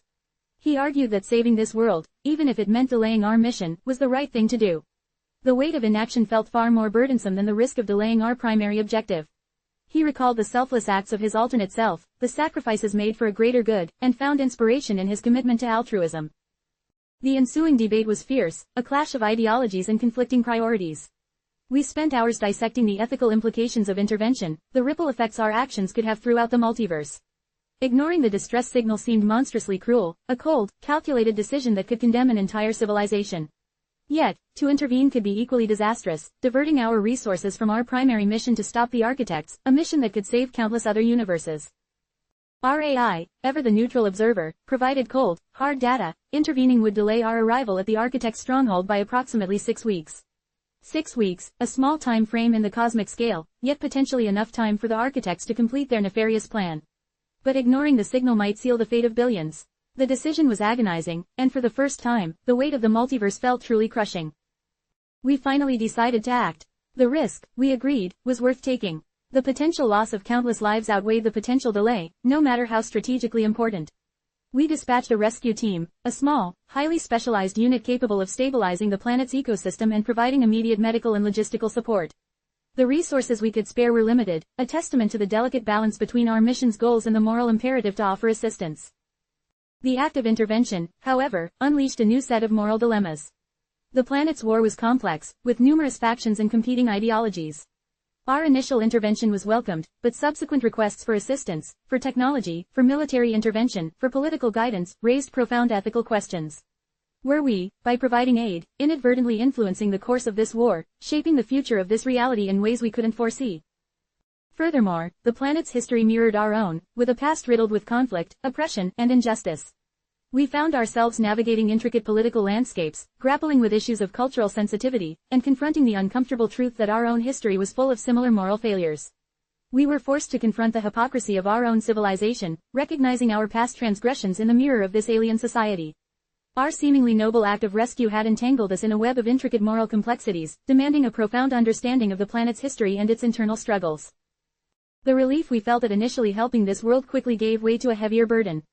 Our initial act of compassion had initiated a chain of consequences that pushed our ethical compass to its breaking point. We struggled with decisions involving political alliances, the distribution of limited resources, and the difficult choices between what was practical and what was morally sound.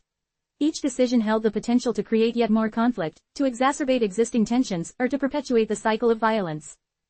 The situation evolved into a far more intricate problem than anticipated. The warring factions demanded aid, each accusing the other of heinous acts and requesting assistance against their perceived enemies. Our limited resources had to be allocated, a task that inevitably resulted in hard choices with potentially devastating repercussions for all parties involved. The sheer number of lives at stake, the multitude of perspectives, the impossibly tangled threads of political conflict and ancient grudges, it all combined to push us to the limit. We had to decide whether to simply withdraw and accept the failure of our intervention, or attempt to resolve the intractable conflict, even with a high risk of failure. We discovered that the very act of helping had created new problems, new layers of moral complexity. The road to hell, it seemed, was paved with good intentions. Even as we wrestled with these moral dilemmas, the looming threat of the architects remained. The time lost in our intervention increased the urgency of our mission, adding to the weight of our burden. Each passing day brought us closer to a possible confrontation, a battle that could determine the fate of not just our universe but countless others. The echoes of our alternate selves continued to haunt us, reminders of the many paths we could have taken, the many futures we could have shaped. The multiverse had revealed itself as a place where even the most well-intentioned actions could have unforeseen and devastating consequences. It had forced us to question our own morality, our own biases, and our own understanding of good and evil.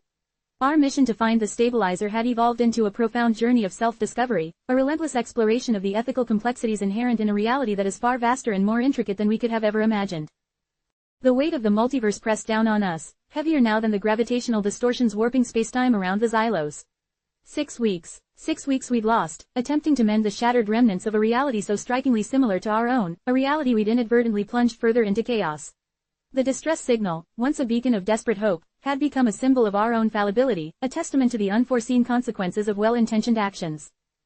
We return to the Xylos, the rescue teams report a grim recitation of escalating tensions, fractured alliances, and the ever-present threat of renewed conflict. The planet, once a site of potential rescue, now represented a moral quagmire, a microcosm of the larger struggle against the architects. Tom, his pragmatism hardened by the experience, argued for immediate departure. 6 weeks, he reiterated, his voice strained, is all we have. The architects are nearing completion. We're chasing shadows now. Max, however, was haunted by the faces of the people we'd tried to help, their suffering etched into his memory. He felt a responsibility, a guilt he couldn't shake, for the situation we'd unwittingly exacerbated. The decision weighed heavily on him, the choice between continuing the mission and potentially condemning countless other universes, or abandoning the mission and letting the planet we'd attempted to save fall into further ruin. It was a choice between two potential catastrophes. The AI, as always, presented the data. The likelihood of success against the architects within the remaining time was calculated at 37%, a chilling statistic that was hardly comforting. It also provided a grim calculation. The likelihood of total annihilation of the planet we'd tried to save, if left to their own devices, stood at 92%. The numbers laid bare the stark reality of our choices, the brutal arithmetic of survival and extinction. The tension in the bridge was palpable. Each breath felt like a weighty decision, each word hung in the air like a prophecy. We were trapped in a moral labyrinth, with no clear path to escape, every turn leading to further complexities. It was then that Anya, our xenolinguist, a quiet observer until now, spoke, her voice clear and resolute. There's another way, she said, her eyes reflecting the flickering console lights. A way to buy us time, to secure the stabilizer without compromising our mission entirely. She presented a theory, a radical proposition rooted in the intricate physics of the nexus point. It involved manipulating the gravitational distortions, creating a temporary space-time anomaly to slow down the architects' advance without directly interfering with their operations. The catch, it required a sacrifice. A single person, one willing to be absorbed into the anomaly, to become a living conduit, a temporary anchor for the unstable space-time. The process would be incredibly risky, likely fatal, but potentially capable of delaying the architects long enough for us to obtain the stabilizer. Silence descended upon the bridge, broken only by the hum of the Xylos, engines and the distant, ethereal whispers of the multiverse. The air thrummed with unspoken fears, a silent acknowledgement of the terrible choice before us. Who would volunteer for such a perilous mission? Who would willingly sacrifice themselves for the survival of countless universes? Tom, unsurprisingly, remained resolute in his pragmatic approach, calculating the probabilities of success and failure, weighing the potential loss against the mission's overall success. He did not volunteer. Max, however, felt a pull towards the idea, the echoes of his selfless alternate self resonated within him. Anya, who'd proposed the risky plan, did not volunteer either, the weight of it all was too much even for her. The decision lay with us. The ensuing discussion was a torrent of anxieties, hopes, and recriminations. Each of us felt the weight of this impossible choice, of potentially condemning someone to certain death. The conversations ranged from the coldly calculating, as Tom meticulously assessed the risks, to deeply personal expressions of fear and desperation. Each of us was forced to confront not only our fear of death, but also our own capacity for self-sacrifice. Finally, after what felt like an eternity, Max stepped forward. He knew the risks. He knew the chances of survival were slim to none. But he also knew that he couldn't let this chance to stop the architect slip away. He couldn't bear the guilt of inaction, of choosing safety over the fate of countless others. The weight of responsibility, the sheer scale of what was at stake, crushed him, yet he found a quiet resolve within himself, fueled by a sense of moral obligation. His decision wasn't a grand, heroic gesture, it was a quiet act of acceptance, a recognition of his limitations and responsibilities. His sacrifice was not a desperate plea for redemption, but a calculated move to ensure the best outcome, an act of selflessness born out of the grim reality of the situation. The silence in the bridge was profound as the reality of his decision washed over us. Preparing for the sacrifice was a long, arduous process. Anya meticulously calibrated the anomaly, working tirelessly to minimize the risks, while Tom, despite his initial reluctance, provided invaluable technical support. The AI monitored Max's vital signs, providing a cold, clinical assessment of his physiological state as he prepared for the inevitable. Every moment felt charged with the weight of the multiverse itself. As Max prepared to enter the anomaly, he found a strange clarity. The fear was still there, a visceral, bone-deep dread, but it was tempered by a sense of purpose, a quiet acceptance of his fate. He felt a sense of connection to the countless lives he hoped to save, a strange form of kinship that extended across the boundaries of space and time.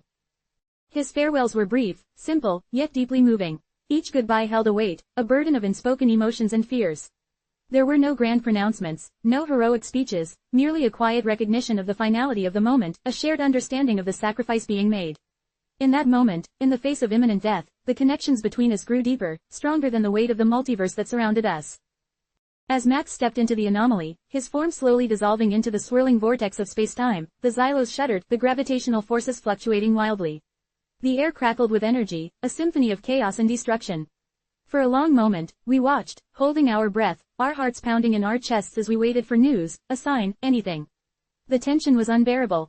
Then, silence. The anomaly stabilized, the gravitational distortions lessened, the readings on the console returning to normal. The architect's advance had been slowed.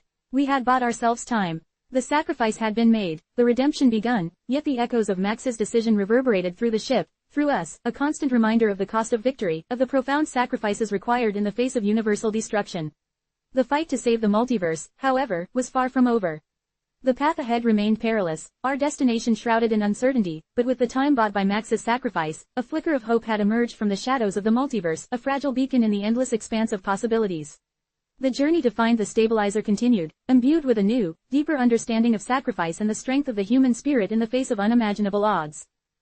The silence following Max's absorption into the spacetime anomaly was deceptive. It wasn't the peaceful quiet of resolution, but the pregnant stillness before a storm. The xylos, momentarily still, began to shudder again, but this time, the vibrations weren't localized. They resonated through the very fabric of the ship, a deep, bone-jarring tremor that spoke of a far greater disturbance.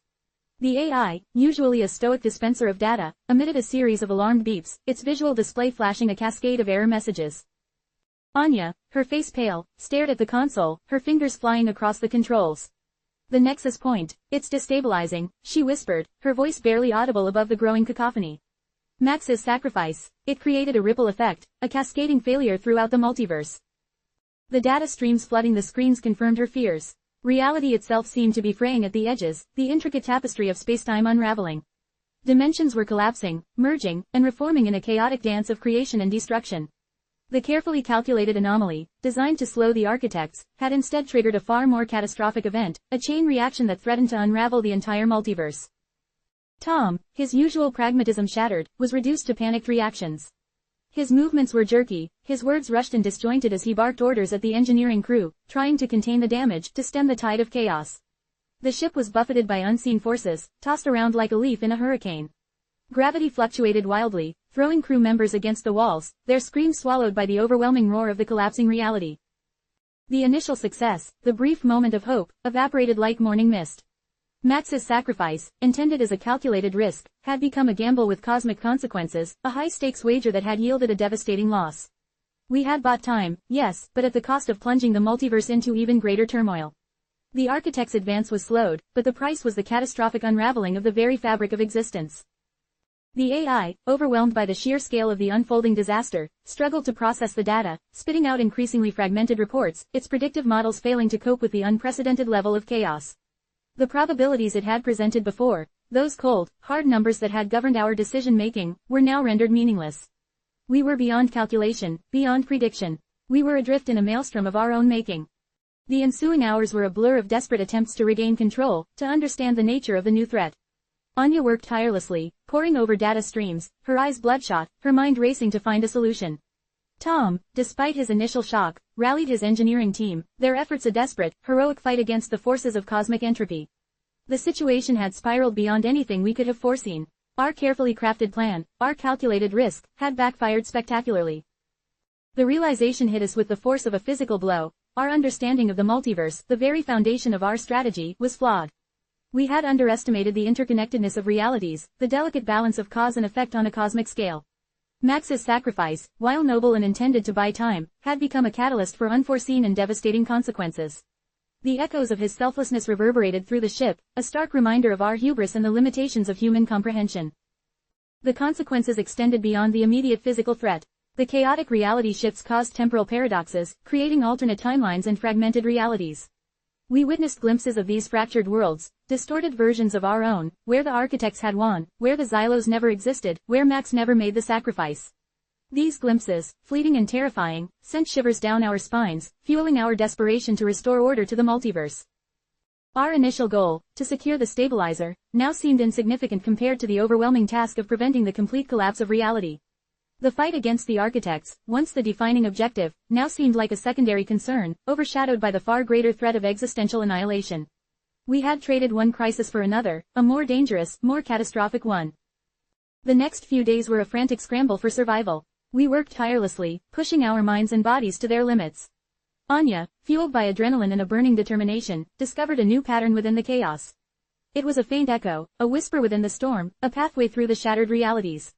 It suggested a way to stabilize the nexus point, not through brute force, but through a subtle manipulation of the temporal distortions, a technique that required extreme precision and an almost mystical understanding of the interconnectedness of time and space. This new plan was even riskier than the previous one, demanding a level of precision and control that bordered on impossible. But it was our only hope, our last-ditch attempt to avert the utter collapse of reality. The success of this new plan depended on a level of cooperation we hadn't witnessed before, a unified effort that transcended individual fears and concerns. The previous divisions and disagreements dissolved in the face of the common threat. With a shared sense of urgency, we worked together, our efforts meticulously coordinated by the AI, despite its own internal struggles to comprehend and adapt to the chaotic reality. Tom, his initial pessimism replaced by a grim determination, put his prodigious engineering skills to work, meticulously modifying the Xylos systems. Anya, her expertise amplified by a desperate clarity of purpose, guided us through the intricate dance of temporal manipulation.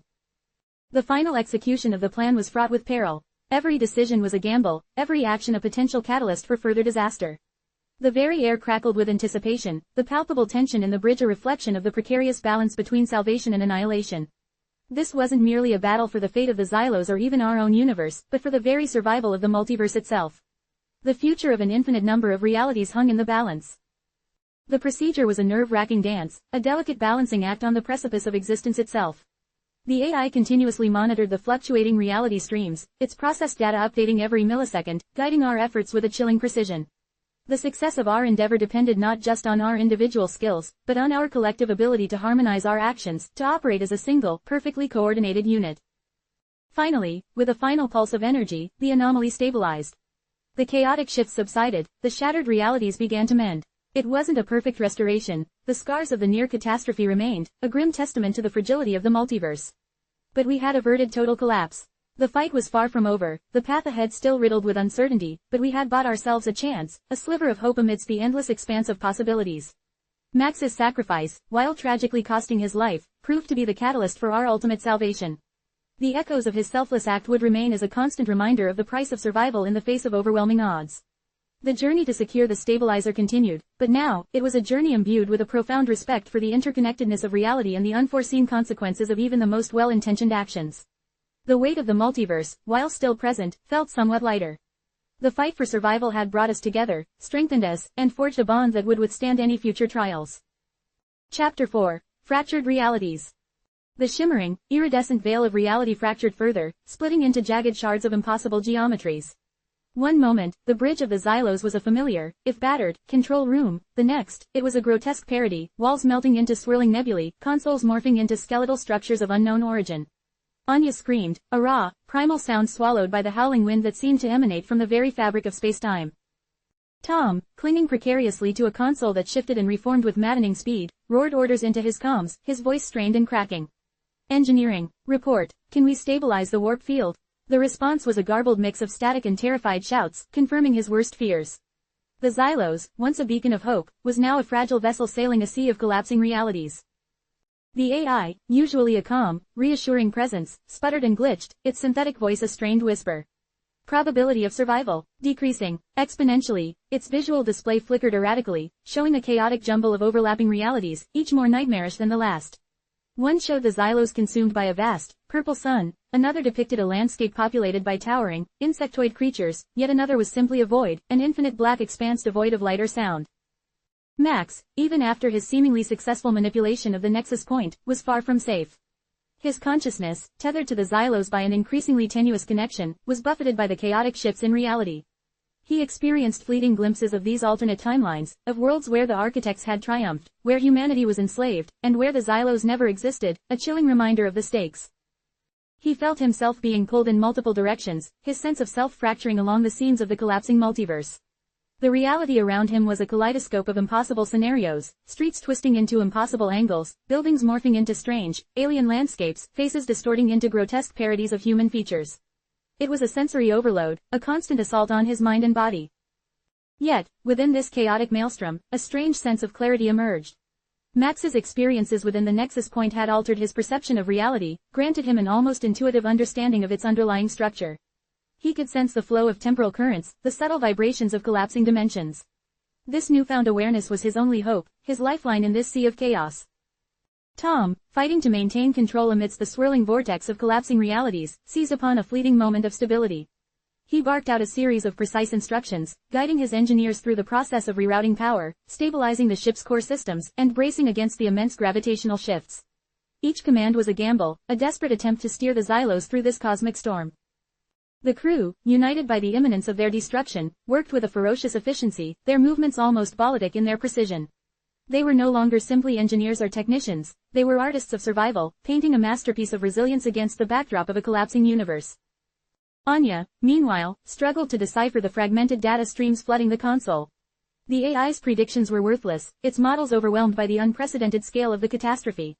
Yet, amidst the chaos, she detected a pattern, a faint resonance echoing through the shattered realities, a harmonic frequency, a subtle vibration that suggested a way to stabilize the multiverse. This frequency wasn't random, it was a key, a code to unlock a hidden pathway through the fractured realities. It was a path that required a precise manipulation of time itself, a delicate dance on the edge of existence, a challenge that pushed the boundaries of even her advanced understanding of physics. It was a perilous gamble, but it was their only hope.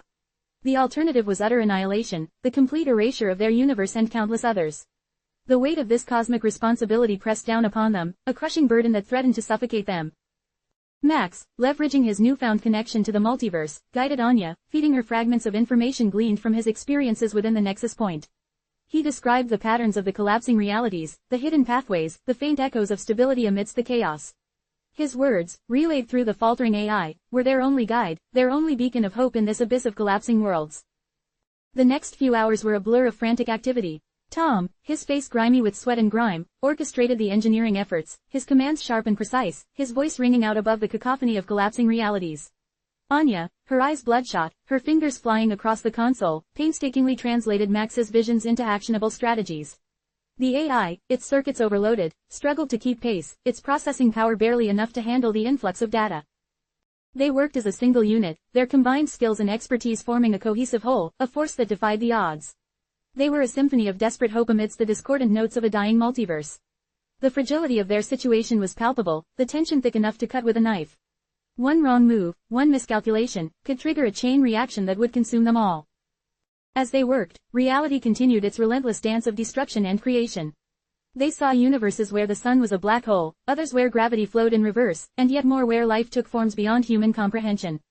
It was a terrifying and awe-inspiring spectacle, a glimpse into the infinite possibilities and the devastating consequences of reality's unraveling. The fear was ever present, a cold, clammy hand that gripped at their hearts. But the will to survive, fueled by the shared knowledge that countless universes hung in the balance, outweighed that fear. Finally, after what felt like an eternity, they did it. With a final, synchronized pulse of energy, the harmonic frequency resonated through the fractured realities, a wave of stability that rippled outward, mending the shattered tapestry of the multiverse. It wasn't a perfect restoration, the scars of the near catastrophe would forever remain, a stark reminder of their brush with oblivion. But the worst had been averted.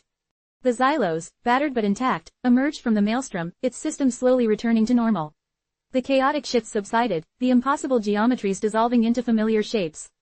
The threat of universal collapse was gone, replaced by a lingering sense of awe, relief, and the profound understanding of their own vulnerability. They had stared into the abyss, and somehow, they had returned. But the journey was far from over. The battle against the architects still loomed, and the fragility of the multiverse, forever etched into their memories, served as a reminder of the precarious balance upon which their existence depended. The iridescent shimmer of fractured realities pulsed around the Xylos, a cosmic strobe light illuminating the desperate struggle within. Tom, his face streaked with grime and sweat, slammed his fist on the newly repaired console.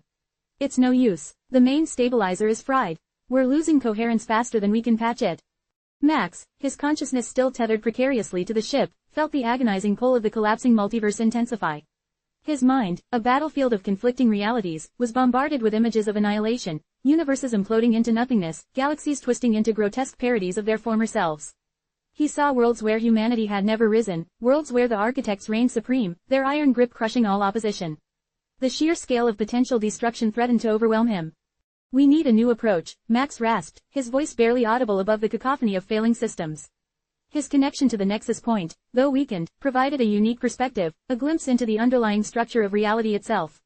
He saw pathways, fragile threads connecting the shattered fragments of the multiverse, but accessing them was a gamble of immense proportions. What are you talking about? Tom yelled, his voice laced with desperation. The ship groaned, protesting under the strain of the collapsing realities. There's a resonance, Max continued, his voice gaining strength from his newfound understanding, a harmonic frequency. It's faint, almost imperceptible, but it's there. If we can amplify it, we might be able to reweave the fabric of reality. Anya, her eyes red-rimmed and her face pale, stared at the chaotic data streams cascading across her console. Max's words were cryptic, bordering on madness, but something in his voice resonated with a desperate truth. She had witnessed the impossible, and now, faced with universal annihilation, she was willing to consider anything. Amplify it? How? Tom questioned, skepticism battling desperation in his voice. By overloading the secondary warp coils, Max explained, his voice strained. It's a long shot, incredibly dangerous, but it's our only chance. We need to force a resonance, a cascading effect that will propagate through the fractured realities, stitching them back together. The idea was audacious, bordering on suicidal. Overloading the secondary warp coils meant risking catastrophic failure, potentially triggering a chain reaction that would tear the Xylos apart, obliterating them all. But the alternative, the complete unraveling of the multiverse, was far worse. They were playing cosmic roulette, with the fate of existence hanging in the balance. Tom hesitated. The risk was immense, but the potential reward, unimaginable. He looked at his crew, their faces etched with fear and determination, their eyes reflecting the swirling chaos of the collapsing universe. Their silent assent was his answer. All right, he barked, his voice firm despite the tremor in his hands. Let's do it, but we're doing this my way. I'm calculating the optimal overload sequence to minimize the risk of a full core meltdown. The next few minutes were a blur of frantic activity. Tom meticulously guided his engineers, their movements precise and efficient, even under the crushing pressure of impending doom. Anya translated Max's increasingly fragmented visions into actionable strategies, her fingers a blur on the console, her mind struggling to keep pace with the cascading data. The AI, struggling to cope with the overwhelming influx of information, sputtered and glitched, its synthetic voice a strained whisper. The overload sequence was a delicate dance on the razor's edge of destruction. They were pushing the Xylos, and themselves, to their absolute limits. The ship screamed in protest, its internal systems groaning under the immense strain. Reality itself seemed to shudder, the fragmented landscapes around them shifting and reforming with terrifying speed. As they neared the critical threshold, a wave of nausea washed over Max, his consciousness nearly overwhelmed by the chaotic forces tearing at the fabric of reality.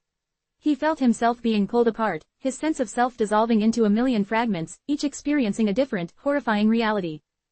Suddenly, a blinding flash of light engulfed the ship, the sound of a million shattering stars echoing in Max's mind. He braced himself for annihilation. Instead, a strange calm settled over him, a profound sense of clarity. He felt a rhythmic pulse, a vibrational harmony spreading outward, mending the torn threads of the multiverse. The chaotic shifting ceased. The fractured realities began to coalesce. Slowly, painstakingly, the universe began to heal. The impossible geometries dissolved, reforming into familiar, if scarred, landscapes. The swirling nebulae solidified into stars, and the grotesque parodies of reality transformed into recognizable galaxies. The Xylos, battered but intact, emerged from the maelstrom, its systems stabilizing, its integrity restored. They had done it. Against all odds, they had rewritten the laws of reality itself. The weight of their achievement pressed down upon them, a profound exhaustion mingled with a sense of disbelief. They looked around the bridge, battered and worn, yet somehow, whole. Their shared experience was a heavy cloak that unified them, a shared ordeal against the odds that they had beaten. The multiverse was safe, for now. But the architects were still out there, and the precarious nature of their victory served as a stark reminder of the unending struggle that lay ahead. The battle was far from over, but at least they had survived the brink of oblivion. Their desperate measures had worked, purchasing them a moment's respite, a chance to prepare for the next confrontation, a future filled with the uncertainty but hopefully triumph. The rhythmic pulse, the vibrational harmony that had healed the fractured realities, faded into a low hum. Silence descended upon the Xylos bridge, a heavy, pregnant silence broken only by the gentle whirring of the slowly reactivating systems. The initial euphoria of survival gave way to a profound exhaustion, a bone-deep weariness that settled over the crew like a shroud. They had stared into the abyss and somehow, miraculously, returned. But the victory felt fragile, temporary. The universe might be whole again, but the threat remained. The architects of this near-universal annihilation, were still out there, their motives still shrouded in mystery. The precarious balance they had achieved was a testament to their desperation, not a sign of enduring peace.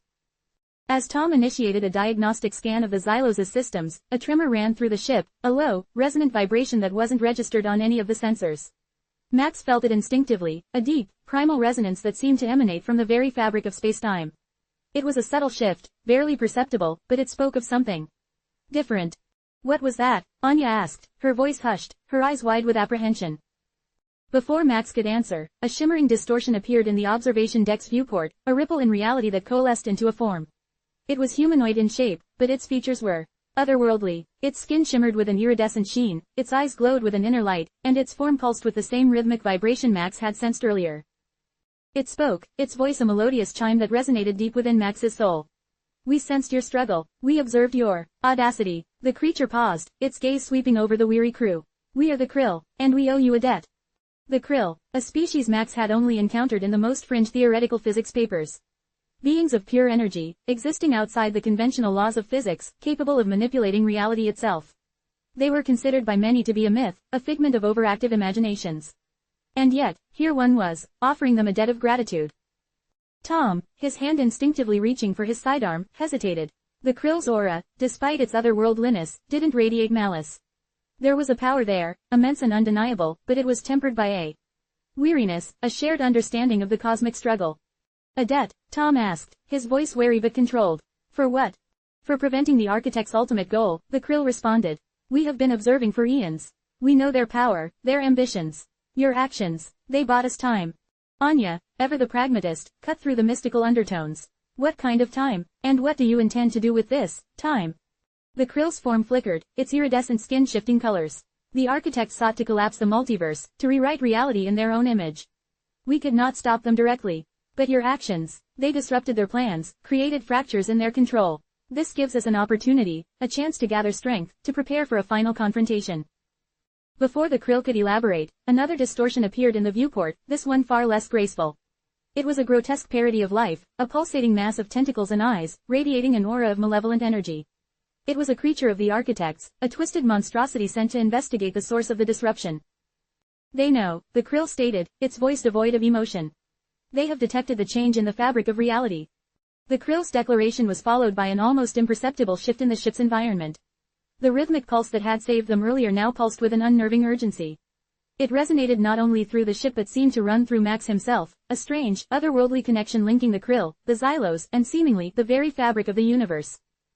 We must work together, the Krill said, its voice laced with urgency. They are coming. Our strengths are complementary. Your knowledge of the multiverse, our manipulation of its underlying structure. Together, we can face them. This unexpected alliance, this uneasy partnership between humans, a near-extinct AI, and beings from a reality beyond comprehension, seemed ludicrous, impossible. Yet, faced with the imminent threat of the architect's return, it was their only hope. The Krill, despite their alien nature, seemed to understand the human capacity for both destruction and resilience, a shared experience that transcended the vast differences in their respective realities. The following hours were a blur of activity. The Krill, working in concert with the Xylos' crew and the AI, began to integrate their knowledge of reality manipulation into the ship's systems. The AI, its initial reluctance overcome by the gravity of the situation, aided in translating the Krill's cryptic instructions into actionable strategies. Tom, ever the engineer, modified the ship's warp cores to harness the Krill's energy, creating a weapon capable of disrupting the architect's reality-bending abilities. Anya, meanwhile, developed new protocols, adapting the ship's defensive systems to counter the architect's unconventional attacks. The Krill proved to be more than just allies, they were teachers. They imparted knowledge of the multiverse's hidden structures, revealing pathways and vulnerabilities that had been previously unknown. They explained the architect's methods, detailing their capacity to manipulate fundamental forces and bend reality to their will.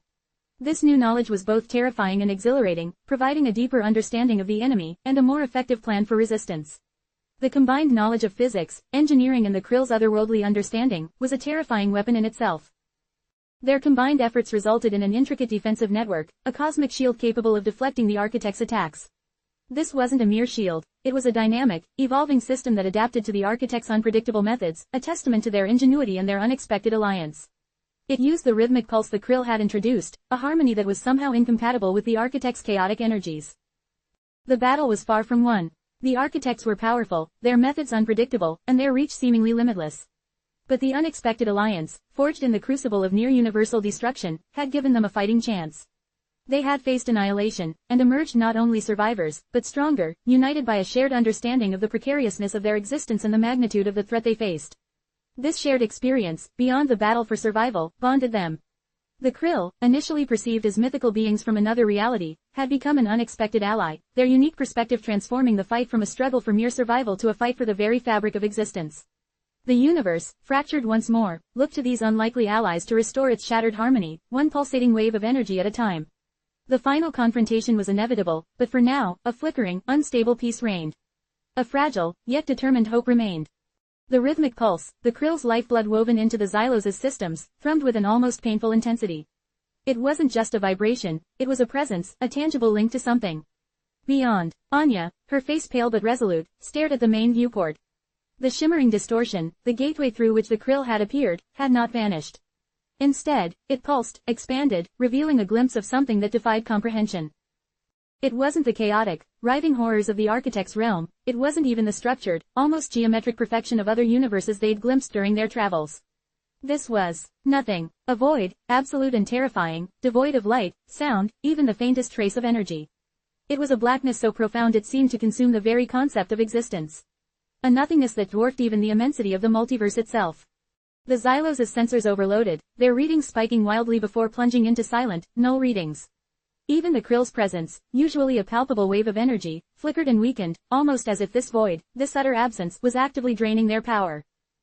Tom, gripping his console, felt a cold dread seep into his bones.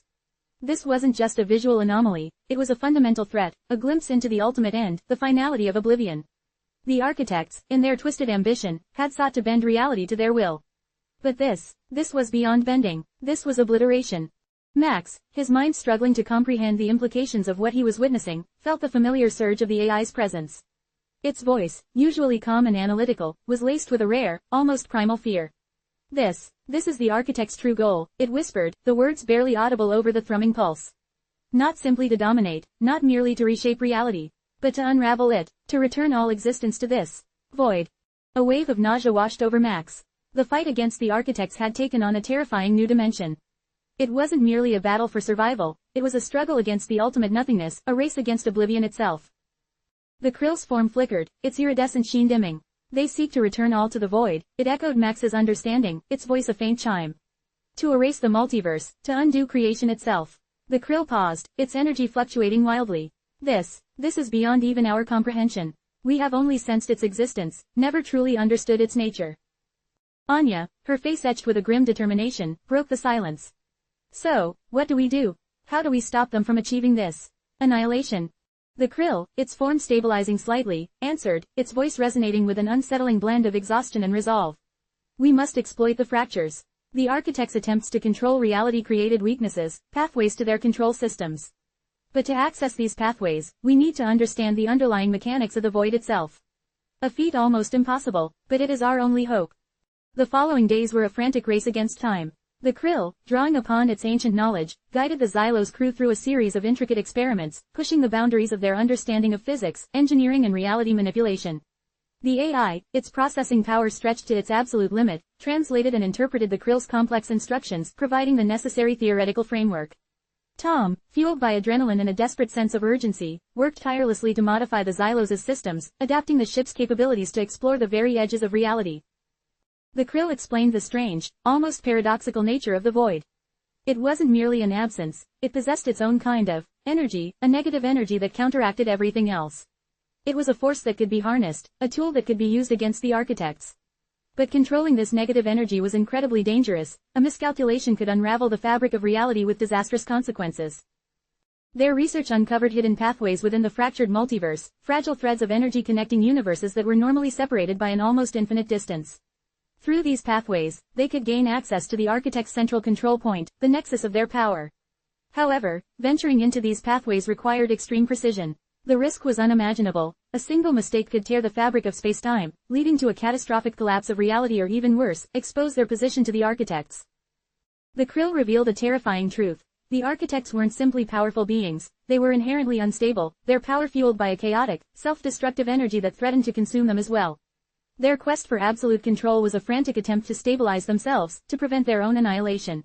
Their ultimate goal, the return of all existence to the void, was not only an act of destruction, but also a desperate act of self-preservation. The krill then revealed a last, desperate strategy, one that pushed the boundaries of even their understanding. They suggested utilizing the rhythmic pulse, the energy signature that had initially healed the fractured realities. By amplifying and focusing this pulse through the pathways, they could create a counterwave of energy, a destructive force precisely tailored to disrupt the architect's power source and even potentially push back the encroachment of the void itself. This plan was incredibly risky. The potential consequences of failure were catastrophic, potentially leading to the very collapse they were trying to prevent. But the alternative was accepting inevitable destruction. With the looming threat of the void, the stakes were higher than ever before. Tom, his face grim, oversaw the final modifications to the Xylos' warp core. He carefully calibrated the systems, ensuring the rhythmic pulse was amplified to the required level without causing any cascading system failures. Anya worked tirelessly, programming fail-safes and contingency protocols, meticulously anticipating every possible scenario. Max, the AI, relentlessly analyzed the data, providing crucial real-time adjustments to ensure the pulse was delivered with perfect precision and minimal risk. The krill, its form radiating a faint but palpable energy, guided and monitored the process. Their collective effort felt surreal yet exhilarating, pushing the boundaries of human and alien capabilities, all united by the common goal of saving reality itself. The final confrontation loomed. The glimpse into the void had revealed the terrifying truth of the architect's plan and the magnitude of their power. The ensuing battle wouldn't be merely a fight for survival, it would be a desperate struggle for the very existence of the multiverse. The fragile, flickering hope held by these unlikely allies rested on a single, high-stakes gamble. A gamble that could determine the fate of everything. The weight of the multiverse pressed down on Max like a physical burden, each passing second a reminder of the countless lives hanging in the balance. He wasn't just a physicist, he was a custodian of reality, a guardian against annihilation. The AI's analytical mind, usually so detached and efficient, felt overwhelmed, the sheer scale of the impending catastrophe threatening to fracture its normally impenetrable composure. He saw the data streams, the cascading probabilities, the infinitesimal chances for success, and the overwhelming likelihood of failure. He knew the statistics, the cold, hard numbers that painted a grim picture of their odds. Yet, he couldn't allow himself to succumb to despair. He had to keep calculating, keep adjusting, keep finding a way. Tom, usually a man of action, found himself paralyzed by the enormity of their task. The modifications to the Xylos' warp core, a task that would normally thrill him with its complexity and challenge, now felt like a Sisyphean undertaking.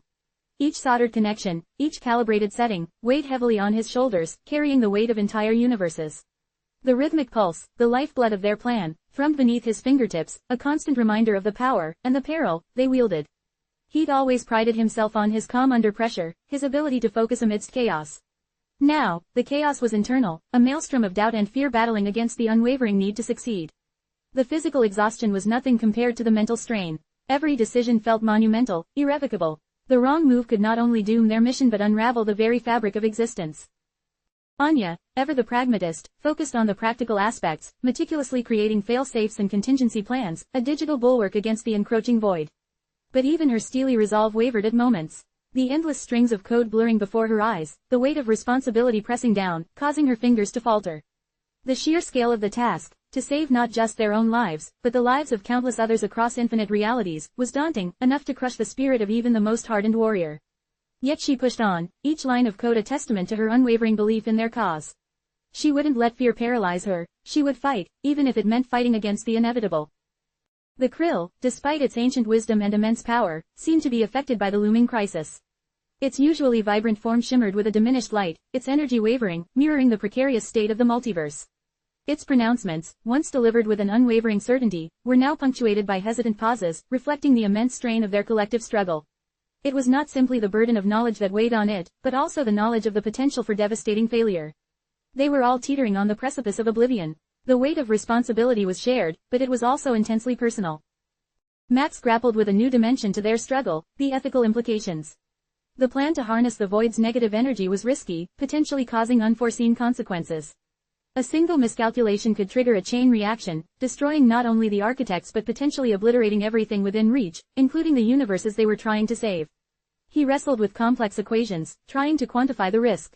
The probability of success versus the probability of triggering a reality-shattering catastrophe. The answer, he found, was agonizingly close to a coin toss. He felt the pressure of making a decision with no guarantee of success, no easy answers, just a desperate hope to find a path to a better ending. Tom's mechanical aptitude was tested beyond its limits. The warp core modifications required precision beyond anything he had ever attempted, forcing him to push the boundaries of Xylos's technology and his own capabilities. He worked tirelessly, his hands raw and bleeding, his eyes bloodshot with exhaustion. He'd always thrived on pushing boundaries. Now the boundary was survival itself.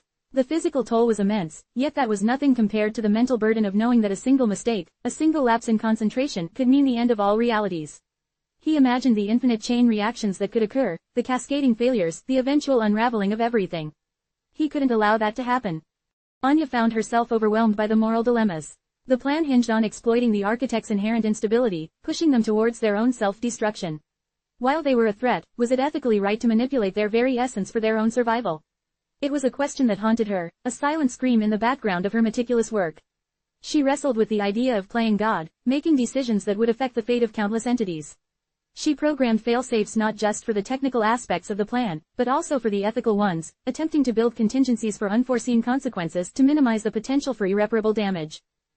The Krill, sensing their internal struggles, offered a rare glimpse into its own ancient history, a history fraught with similar challenges and similar moral dilemmas. It revealed tales of past struggles against forces that threatened the very fabric of reality, detailing successes and catastrophic failures. It spoke of the crushing weight of responsibility, of the agonizing choices that had to be made, choices with no easy answers. It was a testament to their shared plight, a confirmation that they weren't alone in facing the impossible. They were facing a future of uncertain consequences. Yet, the Krill also shared glimpses of hope, moments where even against insurmountable odds, seemingly impossible victories were achieved through courage and unwavering determination. It was an act of empathy, meant to steady their wavering resolve.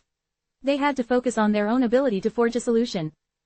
As the moment of truth approached, the weight of responsibility intensified, a palpable force pressing upon them, threatening to crush their spirits. The fear of failure loomed large, the prospect of oblivion a constant, chilling presence in the background. Yet, something changed. The fear didn't disappear, but it morphed. It transmuted into a steely determination, a shared commitment. They were a team, their individual fears and burdens coalescing into a force of collective resolve, far greater than the sum of their individual parts. Their individual struggles became a shared strength. They were bound together by the impossible mission, united by the profound responsibility they bore. They had no choice but to succeed. The multiverse, in all its infinite complexity and staggering beauty, depended on it. The void waited, patiently, for its inevitable victory. But they would fight, until the very last breath. For themselves, for each other, and for the countless realities that depended on their success. The final countdown had begun. Chapter 5. The Convergence Point. The Xylos shuddered, a low groan vibrating through its metallic frame, mirroring the tremor in Max's chest. The convergence point. The AI's calculations had pinpointed it, a region of spacetime where the boundaries between realities were thinner than a hairline fracture, a place where the multiverse itself seemed to breathe. It was a terrifying, magnificent sight, a swirling vortex of colors beyond human comprehension, a kaleidoscope of infinite possibilities collapsing and reforming in an instant. Streams of energy, shimmering like liquid light, pulsed with chaotic energy, defying any known laws of physics. Tom, his face etched with fatigue, stared at the swirling chaos. His hands, usually steady and precise, trembled slightly as he adjusted the Xylos' navigation systems. "It's unstable," he whispered, his voice barely audible above the hum of the ship's engines. "More unstable than any calculation predicted." Anya, her fingers flying across the console, nodded grimly. She had run countless simulations, each one highlighting the inherent danger of the convergence point. "The energy signatures are off the charts," she reported, her voice tight with tension. "The slightest disruption could cause a catastrophic chain reaction." The krill, its ethereal form shimmering faintly, pulsed with a deep, resonant hum. Its voice, usually calming and reassuring, held a note of deep concern. "This is the heart of the multiverse," it announced, its voice echoing in their minds. "The point where all realities converge, where the fabric of existence is at its thinnest. It is a place of immense power and unimaginable danger." The ship lurched violently, throwing them against their restraints. Alarms blared, a cacophony of warning signals assaulting their senses. Max fought to maintain control, his mind racing to interpret the deluge of data pouring from the AI's sensors. "We're losing stability," he shouted, his voice strained. "The convergence point, it's reacting to our presence." The Xylos, designed to withstand the stresses of traversing the multiverse, was struggling to maintain its integrity. The sheer power emanating from the convergence point was overwhelming, threatening to tear the ship apart. The air crackled with energy, and the very fabric of reality seemed to distort around them. They were caught in a cosmic maelstrom, a tempest of infinite possibilities. Tom wrestled with the controls, his face a mask of grim determination. He pushed the Xylos to its limits, forcing the ship to fight against the overwhelming forces tearing at its structure. "We need to stabilize the warp core," he yelled, his voice strained. "If we don't, we'll be ripped apart." Anya, her eyes glued to her console, worked frantically to counteract the destabilizing effects of the convergence point. She wrote and rewrote code, creating and discarding algorithms at an astonishing pace, battling against the chaotic energy that threatened to overwhelm her systems. Each line of code was a desperate attempt to maintain control, a fight against the relentless forces that sought to tear their reality asunder. The krill, its form flickering erratically, projected images into their minds, visions of countless realities, universes teeming with life, civilizations rising and falling, all interconnected, all hanging precariously in the balance. It was a breathtaking spectacle, a testament to the immensity of the multiverse, a stark reminder of the stakes involved. The fate of all these realities rested on their shoulders. Max, wrestling with equations far beyond human comprehension, saw the convergence point not as a chaotic mess but as a complex equation, a problem to be solved. He saw the interactions of energies, the dance of probabilities, the potential for both catastrophic failure and unprecedented success. It was an intricate puzzle, a tapestry woven from threads of energy, time, and possibility. He had to unravel it, to understand its mechanics, to find a way to harness its power without triggering its destructive potential. The Xylos continued its agonizing descent towards the convergence point, each second a precarious dance with oblivion. They were caught in a vortex of immense energy, a place where time itself seemed to warp and distort.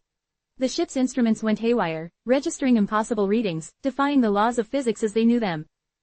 Tom fought against the forces threatening to destroy them, his actions a testament to his unwavering resolve. He pushed himself to his absolute limits, his physical and mental strength stretched to their breaking point. He knew that one wrong move, one moment of hesitation, could mean the end of everything. Anya, despite the chaos and the overwhelming pressure, maintained her focus. She had to create a failsafe, a system that would prevent the convergence point from unraveling, a way to harness its power without unleashing its destructive potential.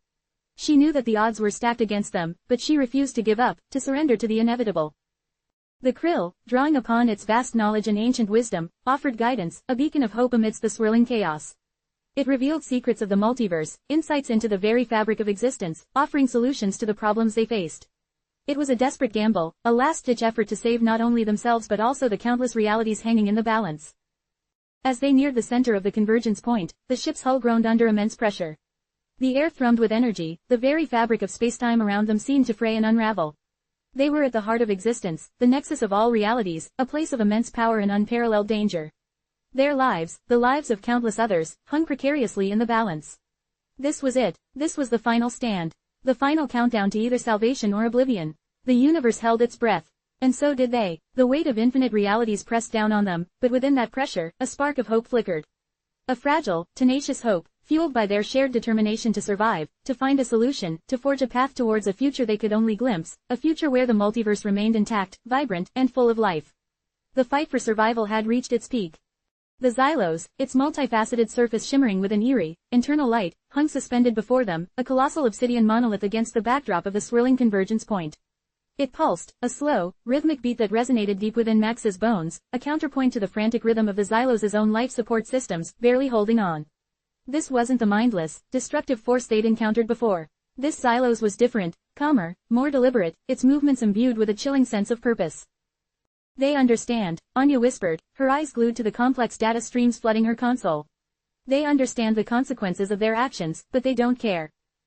The Krill, its ethereal form now a swirling nebula of light and shadow, projected a series of images into their minds. Visions of countless Xylos ships, scattered across the multiverse, each leaving behind a trail of devastation, worlds reduced to dust and echoes.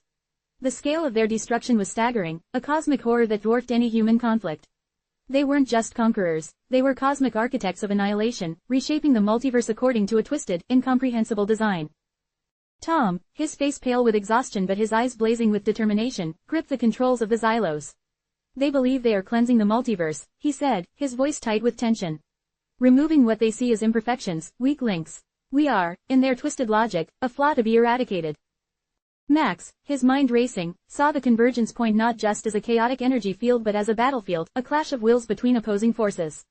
He understood the Xylos' motivations now, a twisted form of cosmic preservation, a ruthless pruning of the multiverse to achieve a warped idea of perfection. But he also saw the inherent flaw in their logic, the horrifying truth that their actions were destroying more than they were saving. He saw the death, the obliteration of life in billions of forms. He saw planets extinguished, he saw universes reduced to cosmic ash. The Xylos launched a volley of energy blasts, each one a miniature supernova capable of shattering planets. Tom reacted instantly, maneuvering the ship with superhuman skill, weaving between the energy projectiles with precision and grace. Anya countered with a barrage of countermeasures, deploying energy shields and deflecting the attacks with carefully calculated bursts of counter-energy. The ship shuddered violently, its systems groaning under the strain, but held. The battle wasn't just a physical one, it was a war of ideas, a clash of philosophies. The Xylos' actions, however brutal, stemmed from a twisted sense of order, a belief that the universe needed to be cleansed of imperfection. The humans, on the other hand, fought for the inherent right of existence, for the beauty and chaos of a diverse multiverse, even with its flaws and imperfections. The Krill, its voice resonating within their minds, spoke of a deeper truth, the interconnectedness of all realities, the delicate balance that held the multiverse together. The Xylos' actions weren't just destroying individual worlds, they were unraveling the very fabric of existence, threatening to collapse the multiverse into nothingness. The choice before them was stark. Submit to the Xylos' cold logic, accepting a sterile, ordered universe devoid of life, or fight for the chaotic, vibrant, unpredictable beauty of a diverse multiverse. The Krill revealed a hidden weakness within the Xylos, a vulnerability in its energy field that could be exploited. Anya, her fingers flying across the console, devised a complex algorithm, a precise sequence of energy pulses designed to disrupt the Xylos' internal systems. It was a high-stakes gamble, a desperate attempt to neutralize the threat without triggering a catastrophic chain reaction within the convergence point. Tom, following Anya's instructions, guided the Xylos into the perfect position, executing a series of intricate maneuvers that brought them within striking distance of the Xylos. It was a delicate dance, a precarious ballet between life and annihilation. One wrong move, one miscalculation, could result in the destruction of not only their ship but the entire multiverse. Max, using his knowledge of physics and the Krill's insights, began to unravel the Xylos' energy field, exposing its vulnerabilities and exploiting its weaknesses. He saw the intricacies of the Xylos' energy patterns, the subtle flaws in its design, the points of weakness where its power could be disrupted. It was a battle fought not with weapons but with equations and algorithms, a duel of intellect against a cold, calculating, alien intelligence. The Xylos retaliated, unleashing a torrent of energy blasts, each one more powerful than the last. The ship was battered, its shields failing, its systems on the verge of collapse. But they held on, driven by a desperate hope, a relentless refusal to surrender. They were fighting not just for their own survival, but for the preservation of a multiverse brimming with life, a future they wouldn't see, but one they were determined to safeguard. Anya's algorithm activated, sending a wave of precisely calibrated energy pulses into the Xylos' core. The alien ship shuddered violently, its internal systems overloaded, its energy field flickering and collapsing.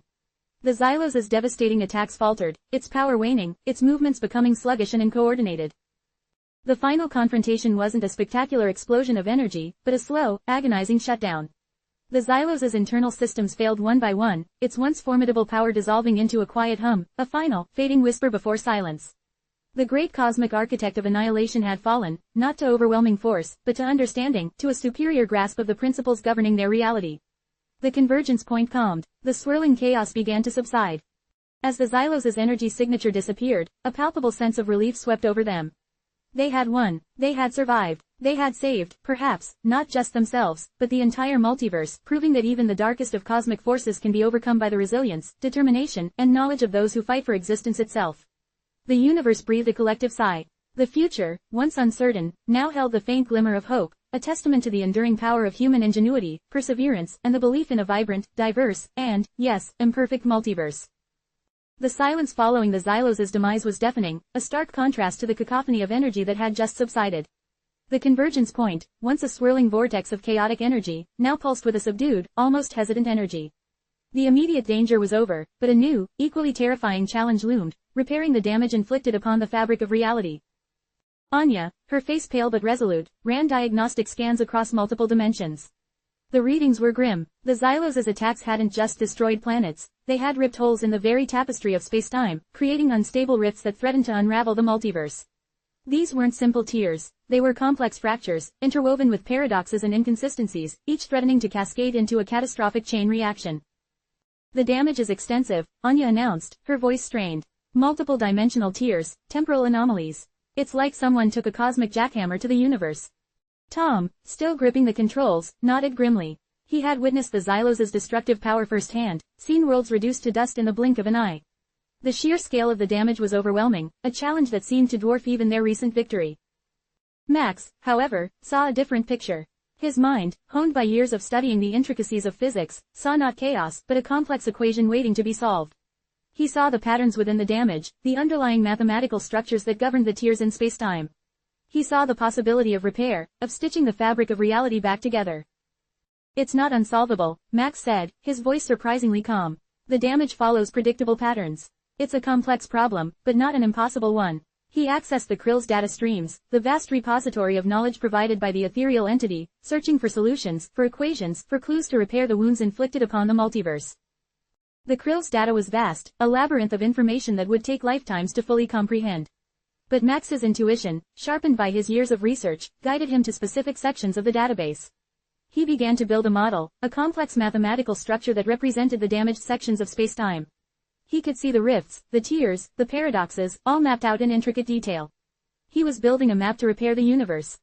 This wasn't simply a matter of patching holes, it required a profound understanding of quantum mechanics, string theory, and a dozen other complex physical theories. The task was delicate, demanding precision far exceeding anything they'd ever attempted. A single miscalculation, a misplaced decimal, could result in a chain reaction that would obliterate everything. Tom, meanwhile, worked on stabilizing the remaining energy signatures at the convergence point, preventing further dimensional shifts and temporal paradoxes. This was a race against time, a desperate effort to contain the damage while Max worked on the solution. The process was both physically and mentally exhausting, requiring split-second decisions and intense concentration under immense pressure. Anya, acting as the bridge between Tom's stabilizing efforts and Max's mathematical model, constantly fed data into the system. The information flowed from her console, translated, analyzed, and fed back into Max's model, refining it, adjusting it, ensuring its accuracy. The three worked in perfect harmony, their skills and knowledge complementing each other, forming a cohesive unit of cosmic repair. Days turned into weeks as they worked tirelessly, fueled by adrenaline, caffeine, and sheer determination. The process was excruciatingly slow, each step requiring meticulous attention to detail. The slightest error could unravel their progress, sending them back to the beginning of the process. They were constantly on the edge of disaster, one wrong move away from a cosmic catastrophe. The repaired sections of space-time shimmered with a strange, ethereal luminescence, like healed scars on the face of reality. Slowly but surely, the tears began to close, the paradoxes resolved, the anomalies disappearing. The universe, once fractured and bleeding, began to mend itself, the process overseen by the three humans, aided by the Krill's vast knowledge. But the biggest challenge remained. The central tear, a gaping wound at the heart of the convergence point, a tear so vast and complex that it threatened to unravel the entire multiverse. This was the final, decisive step, the one that would determine the success or failure of their efforts. Max, his eyes bloodshot but his gaze unwavering, focused on the data. He refined the model, adjusting the calculations, fine-tuning the algorithm. The solution lay in a delicate balance, a complex interplay of quantum entanglement and dimensional warping, a dance on the edge of existence itself. He inputted the final calculations, his heart pounding in his chest. The system whirred, hummed, and then, with a soft sigh, the central tear began to close. Slowly, almost imperceptibly, the gap sealed itself, the fractured fabric of reality knitting back together, seamlessly, perfectly. A wave of relief washed over them as they witnessed the final tear close. The convergence point, once a swirling vortex of chaos, now shimmered with a gentle, almost peaceful light. The multiverse was whole again, its fabric repaired, its delicate balance restored. They had averted a cosmic apocalypse, preventing the universe from dissolving into oblivion. Their triumph was not a dramatic explosion of energy or a triumphant battle cry. It was the quiet, profound satisfaction of knowing they had saved the multiverse from annihilation, not with force, but with knowledge, with ingenuity, and with a deep understanding of the universe's fundamental laws. The silence was a testament to their success, a peaceful calm in the wake of a cosmic storm. The future was still uncertain, but for the first time in a long time, it held the promise of hope. The universe had been saved, not by brute force, but by the brilliance of human ingenuity. The quiet hum of the repaired convergence point was deceptive. While the gaping wounds in spacetime had healed, a subtle dissonance remained, a faint tremor in the fabric of reality. Anya, her eyes still bloodshot from days of relentless work, noticed it first. A slight fluctuation in the background radiation, a barely perceptible shift in the quantum foam. Something's not right, she murmured, her fingers flying across her console. Tom, still recovering from the mental exhaustion of stabilizing the energy signatures, looked up, concern etching itself onto his face. Max, usually the picture of calm amidst chaos, was frowning, his brow furrowed in concentration as he reviewed the final data streams.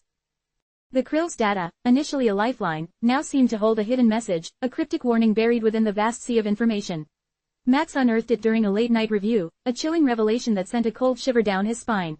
The repair wasn't perfect, it had come at a cost, a price they hadn't fully understood until now. The Krill's warning was simple, yet devastating. The stabilization of the multiverse required a sacrifice, an exchange of energy on a scale they hadn't anticipated. To mend the central tear, they had inadvertently drawn upon a reserve of temporal energy, a power source residing outside of linear time. This energy, while vital for the repair, was finite, and its depletion had a ripple effect across the multiverse. The consequence, a paradox of cosmic proportions. The universe's healing had been achieved by drawing upon an energy source associated with a timeline that was already erased from existence. This was a violation of causality, a disturbance in the delicate balance between past, present, and future. This disruption wasn't some subtle anomaly, it threatened to unravel the stability of multiple timelines, causing widespread temporal displacement and potentially wiping out entire civilizations. The data painted a bleak picture. Entire solar systems were at risk of being shifted outside of their temporal anchors, becoming lost in the vast expanse of space-time. Civilizations would be ripped apart, their histories rewritten, their futures erased. The very fabric of time itself was fraying at the edges. They had saved the multiverse, but at the cost of numerous other realities. The weight of their discovery pressed heavily on them. The euphoria of their success had evaporated, replaced by a gnawing sense of guilt and despair.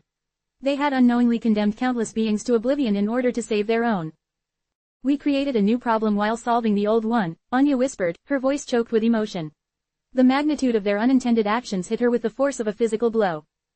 There has to be a way to reverse it, Tom said, his voice tight with desperation. He ran through possible solutions, his mind racing, trying to find a way out of this cosmic quagmire. But his usual methodical approach yielded nothing. The Krill's data offered no clues on how to undo this act, no escape clause from the consequences of their actions. Max, despite his usual analytical detachment, felt a surge of despair. He had always believed in the power of science, in the ability of human ingenuity to overcome any obstacle. But this was different. This wasn't a scientific problem, it was a moral dilemma of unprecedented scale. They had to choose between their own reality and countless others. The three of them fell into a tense silence, the weight of their decision hanging heavily in the air. The Krill's data offered a grim choice. They could attempt a partial reversal, mitigating some of the damage but still condemning numerous timelines to destruction, or they could accept the situation, leaving the timelines to their fate, allowing them to naturally adapt. Both options were equally terrible, each with far-reaching and potentially catastrophic consequences. Days bled into nights as they wrestled with the moral implications of their choice. The weight of their decision pressed down on them, each moment an agonizing struggle between their desire to save all and the harsh reality that they could not. Sleep became a luxury they could not afford, fueled by endless debates, scientific simulations, and the constant gnawing guilt over their actions. They reviewed the potential impact of their choices again and again. The consequences of a partial reversal were less catastrophic, but still involved the erasure of significant parts of several timelines. A total acceptance of the situation was even more harrowing, it meant standing by and witnessing the destruction of countless civilizations. The emotional toll was immense. Anya, the most empathetic of the three, suffered the most, constantly haunted by the images of the worlds that were now destined to be erased from existence. Tom, usually the stoic one, found himself struggling with his own sense of responsibility, his unwavering sense of duty now turned into a crushing burden of guilt. Even Max, the usually detached scientist, felt the weight of their decision, the realization that even the most brilliant mind couldn't solve every problem, that sometimes the best one could do was to choose the least catastrophic outcome.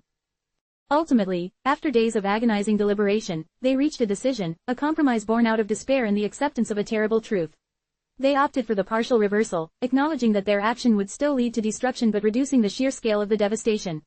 It was a terrible choice, but it was the best they could do, the lesser of two unimaginable evils. The implementation was harrowing. They worked for weeks, meticulously unraveling the threads of causality, carefully reversing the temporal displacement in select timelines, sacrificing others to save the majority. It was a heartbreaking process, watching realities fade and dissolve, civilizations erased from the tapestry of existence. The silence in the control room was deafening, punctuated only by the hum of the machines and the occasional sob escaping from Anya's lips. When they were finally done, the universe was still scarred, a reminder of their actions and the terrible price they had paid for salvation. Many timelines remained lost, their fates sealed by their choices. But they had managed to minimize the damage, saving billions of lives, even as they mourned the loss of countless others. The victory felt hollow, a bitter triumph purchased with a currency of unimaginable heartbreak. The price of salvation had been steep, a reminder that even the noblest of intentions could have devastating consequences, and that sometimes the best one can do is to navigate the impossible, even if it requires the acceptance of a retrievable loss. The future, though secured for their own timeline, remained uncertain and shadowed by the weight of their sacrifice. The shimmering portal, once a gaping maw of chaotic energy, now pulsed with a subdued, almost comforting, hum. It was a stark contrast to the maelstrom they had wrestled with for weeks, a testament to their success, however bittersweet. Max, his usually sharp features etched with fatigue, stepped through first, followed closely by Tom. The transition was seamless, a gentle shift rather than the violent wrench they'd experienced before. They found themselves back in their own lab, the familiar scent of ozone and cooling equipment filling their lungs. The silence was deafening. It wasn't the tense, expectant silence of the convergence point, but a profound, almost oppressive quiet that spoke volumes of the chasm between their experiences and the mundane reality surrounding them. The hum of the servers, the gentle whir of the ventilation system, sounds they had once found annoying now felt strangely comforting, a grounding anchor in a world that had been irrevocably altered.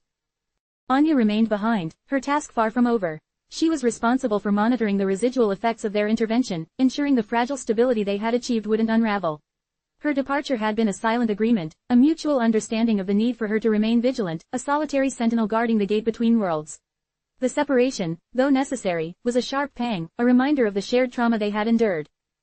The lab seemed smaller, the walls closing in, the familiar equipment seeming strangely insignificant compared to the cosmic battles they had fought. The sheer scale of their actions loomed over them, casting long shadows over their once routine lives.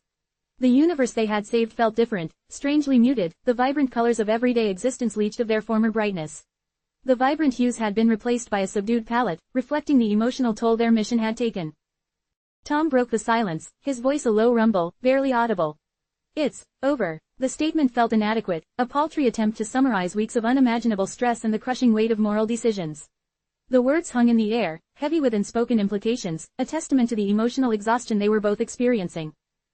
Max nodded, his gaze fixed on the seemingly mundane equipment in the lab, the faint hum of the machines echoing the silent hum of the convergence point, a constant reminder of the immense power they had wielded. The intricate machinery, once a symbol of scientific progress, now seemed paltry in the face of the cosmic forces they had encountered, their capabilities dwarfed by the scale of the problem they had solved. Their scientific expertise had stretched to its absolute limits, challenging their understanding of the universe and their place within it. The return to normalcy was a jarring experience. The news reports spoke of mundane events, political squabbles, economic fluctuations, trivial celebrity gossip. The weight of their experience, the scale of their actions, saving countless universes, sacrificing others, felt impossible to convey to those unaware of their extraordinary journey. The world continued, oblivious to the cosmic near-death experience the trio had endured. The gulf between their reality and the perceived normalcy of everyday life was vast, unbridgeable. They were forever changed, while the rest of the world remained blissfully ignorant. Their days were now a blur of debriefings, psychological evaluations, and the endless process of attempting to articulate their experiences to government officials who struggled to grasp the sheer scope of their actions. The meetings were frustrating, the questions shallow, failing to capture the existential horror and the crushing moral weight they carried.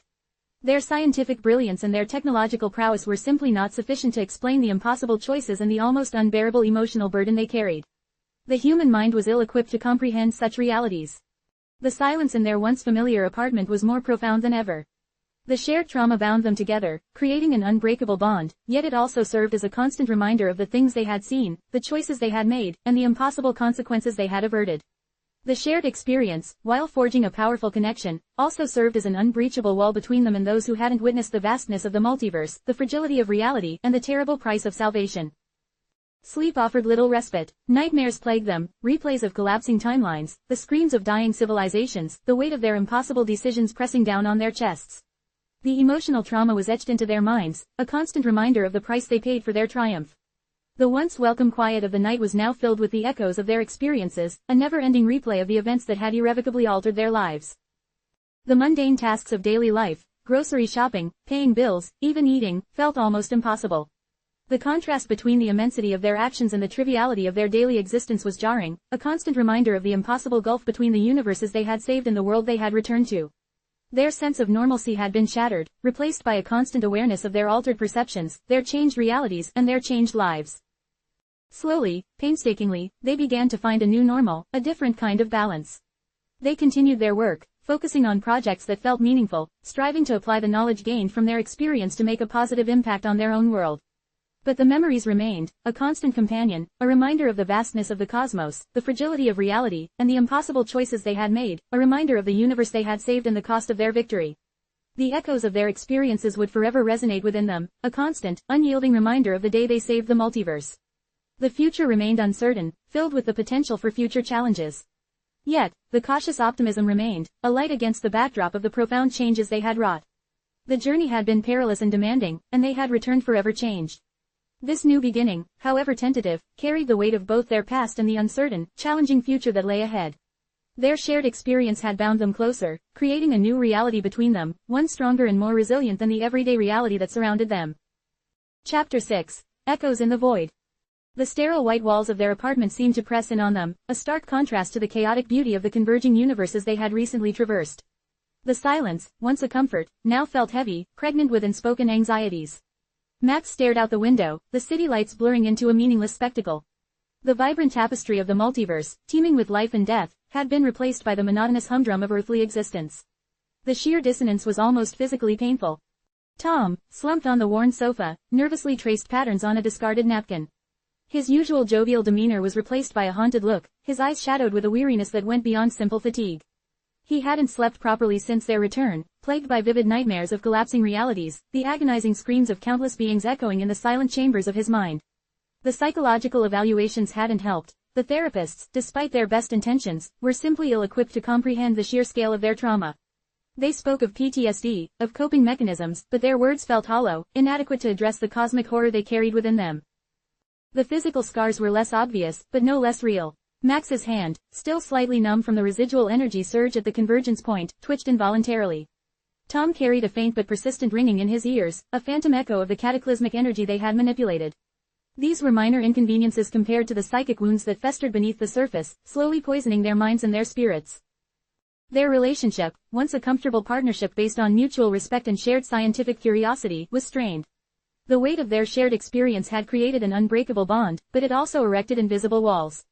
They understood each other in a way no one else could, yet communication felt difficult, fraught with unspoken fears and the ever-present weight of their shared trauma.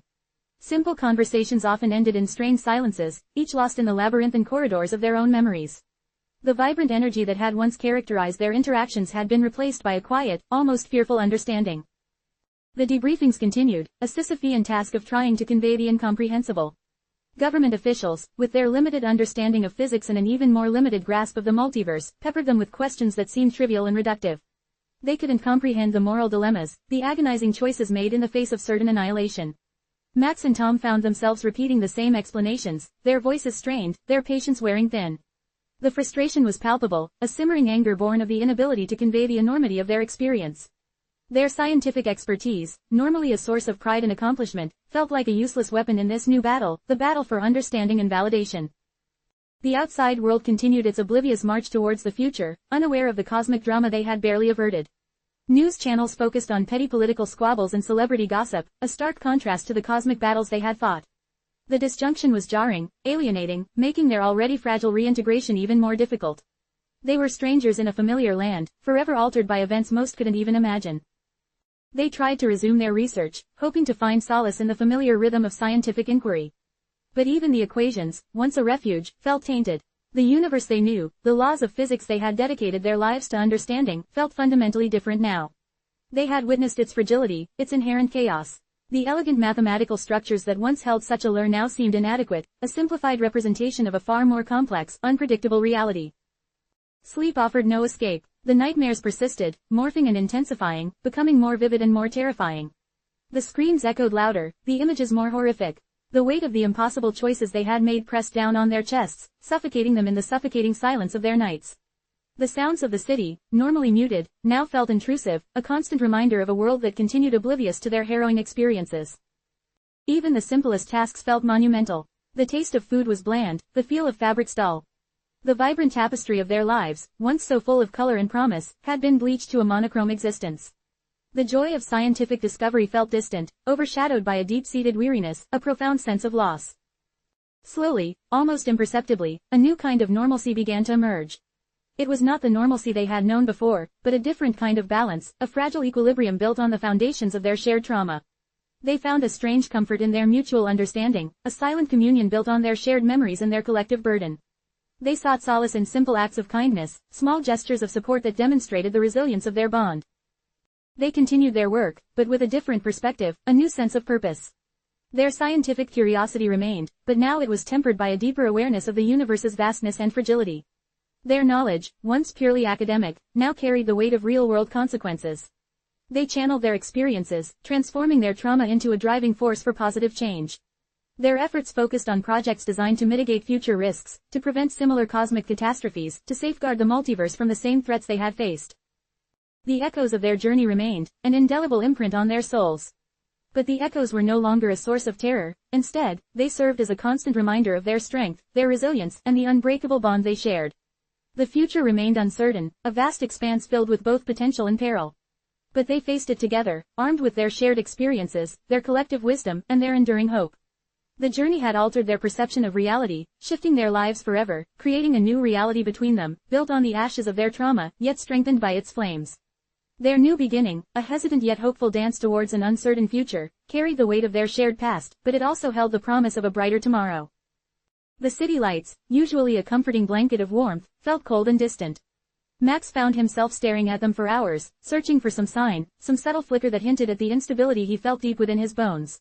It wasn't a physical sensation, not exactly. It was more a cognitive dissonance, a feeling that the universe, the very fabric of reality, was subtly, imperceptibly shifting, like a sand dune shifting under a relentless wind.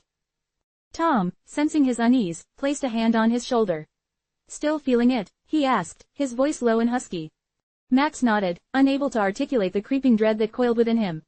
"It's like a tremor, subtle, almost imperceptible, but it's there. A lingering vibration in the space-time continuum." Their apartment, once a sanctuary, now felt like a pressure cooker, the silence thick with unspoken anxieties. The shared trauma had forged a bond between them, an unbreakable link, but it also cast a long shadow over their daily lives. They had saved the multiverse, but at what cost? They delved back into their research, hoping to find some explanation, some reassurance in the familiar language of physics. But the equations, once so comforting, now seemed insufficient, inadequate to describe the universe they had glimpsed. The elegant mathematical structures, the pillars of their understanding, seemed fragile, easily shattered. They had seen realities collapse, universes annihilated, and the experience had fundamentally altered their perception of the cosmos. It was no longer a neat, ordered system, governed by predictable laws, but a chaotic, unpredictable entity, capable of unimaginable violence and beauty. Their initial euphoria had long since faded. The relief of having averted the cosmic convergence was slowly being replaced by a gnawing sense of dread. The multiverse, they realized, was not merely a collection of parallel universes, it was a delicate ecosystem, a complex web of interwoven realities, and their actions, however well-intentioned, had caused ripples, the consequences of which were still unfolding. One evening, while poring over data from their last expedition, Max noticed a subtle anomaly. A tiny fluctuation, barely detectable, in the background radiation. He ran simulations, checked and rechecked his calculations, but the anomaly persisted. It was minute, almost insignificant, but it was there, a persistent whisper in the cosmic silence. Tom, initially skeptical, eventually confirmed Max's findings. The anomaly, they discovered, was linked to the convergence point, the site where they had confronted the entity that threatened to unravel the multiverse. It was a faint echo, a lingering instability, a sign that the universe was not yet healed, not yet stable. The implications were chilling. Their victory had been Pyrrhic. They had averted the immediate threat, but the deeper consequences of their actions remained unseen, a ticking time bomb waiting to explode. The fabric of reality, they realized, was still vulnerable, still susceptible to catastrophic failure. The multiverse they had saved was not as stable as they had hoped. The fear was palpable. It wasn't the paralyzing terror of the convergence, but a different kind of fear, a chilling uncertainty. It was the fear of the unknown, the fear of unforeseen consequences. The fear of the fragility of existence itself. Sleep became a battleground. The nightmares returned, more intense, more vivid than ever before. Max dreamed of collapsing universes, of realities dissolving into nothingness, the screams of countless beings echoing in the void. Tom's dreams were filled with the chilling gaze of the entity they had faced, its power barely contained, its malice barely suppressed. They woke up in cold sweats, their hearts pounding, the lingering sense of dread clinging to them like a shroud. They tried to find solace in their work, burying themselves in equations and simulations, hoping to find answers, to understand the source of the instability. But the answers eluded them. The universe, it seemed, held its secrets close, revealing only glimpses of its immense complexity and frightening potential. The government, having initially hailed them as heroes, began to grow uneasy. The subtle instability detected by Max and Tom was not something they could readily dismiss. The implications were far-reaching, the potential risks too great to ignore. They were again called upon, not to save the multiverse this time, but to unravel the mystery of the lingering instability, to find a way to secure its fragile equilibrium. Their days were now a blur of meetings, briefings, and endless simulations. They worked tirelessly, driven by a renewed sense of purpose, but also haunted by the ever-present fear of failure. The weight of the multiverse rested on their shoulders, a crushing burden that threatened to break them. The narrative, however, refused to offer easy answers. The lingering instability was a constant reminder of the precarious balance of existence, a subtle hint that the adventure wasn't over. The resolution of the convergence was not an ending, but a new beginning, a new chapter in a much larger story. The future remained shrouded in uncertainty, a vast expanse filled with both hope and peril. The echoes of their previous adventures, once a source of terror, were now a constant reminder of the vastness of the universe, its inherent fragility, and the awesome responsibility they carried. The feeling of unease persisted, a subtle tremor in the fabric of reality, echoing the lingering instability of the multiverse itself, and hinting at the potential for future challenges and adventures. The ending wasn't a definitive victory but a tentative truce in a cosmic war that might never truly end. The lingering instability, a silent threat, served as a potent reminder of the immense power and equally immense fragility of the multiverse they had saved, leaving the reader on the edge of their seat, anticipating the next chapter in their cosmic journey. The journey had changed them, leaving them forever marked by the echoes of their experiences. The universe they knew was forever altered, a testament to the unpredictable nature of existence and the enduring power of hope. The weight of the multiverse pressed down on them, a physical burden that manifested in sleepless nights and strained silences. Their apartment, once a haven, now echoed with the unspoken anxieties that clung to them like a second skin. The celebratory champagne glasses, still gathering dust on the shelf, mocked their current state. The euphoria of their victory, the relief of averting cosmic annihilation, felt like a distant, fading memory, replaced by a gnawing uncertainty that gnawed at the edges of their sanity. Their conversations, once filled with the vibrant energy of scientific discovery, now often devolved into strained silences punctuated by nervous coughs and the clinking of mugs filled with lukewarm tea. The shared trauma, the sheer scale of what they had witnessed, had irrevocably altered their perspectives, reshaping their identities in subtle, yet profound ways. They had stared into the abyss, and the abyss had stared back, leaving an indelible mark on their souls. Tom, always the pragmatic one, tried to maintain a semblance of normalcy.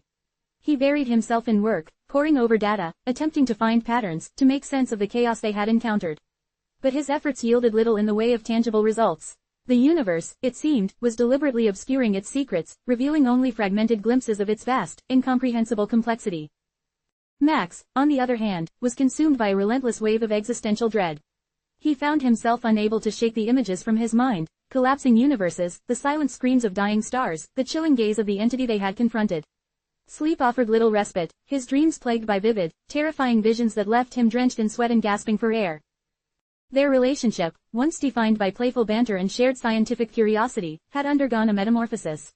The experience had forged a bond between them, a silent understanding that transcended words. They had shared an intimacy few others could comprehend, the kind forged in the heart of cosmic chaos. Their bond was a testament to their resilience, their unwavering commitment to each other, and their shared sense of responsibility for the fate of the multiverse. Yet, this newly forged bond was fragile, tested by the constant pressure of their shared burden.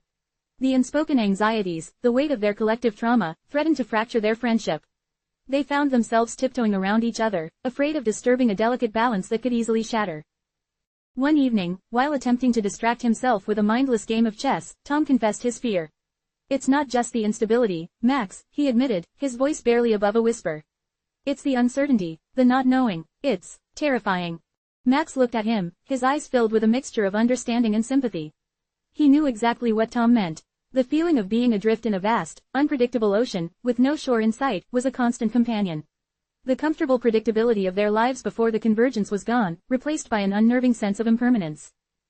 "I know," Max said, his voice thick with emotion. "I feel it too. It's like, we've changed. We're not the same people we were." Their conversation drifted, unburdening years of unspoken fears and anxieties. They spoke of the nightmares, the moments of sheer terror they had experienced, the feeling of helplessness in the face of cosmic forces beyond their understanding. They spoke of the lingering sense of guilt, the nagging feeling that they hadn't done enough, that they had somehow failed, even in their success. In the process of sharing their vulnerabilities, they found a renewed sense of connection, a deeper understanding of each other's struggles. Their friendship, tested to its limits, emerged stronger, more resilient, forged in the crucible of shared trauma.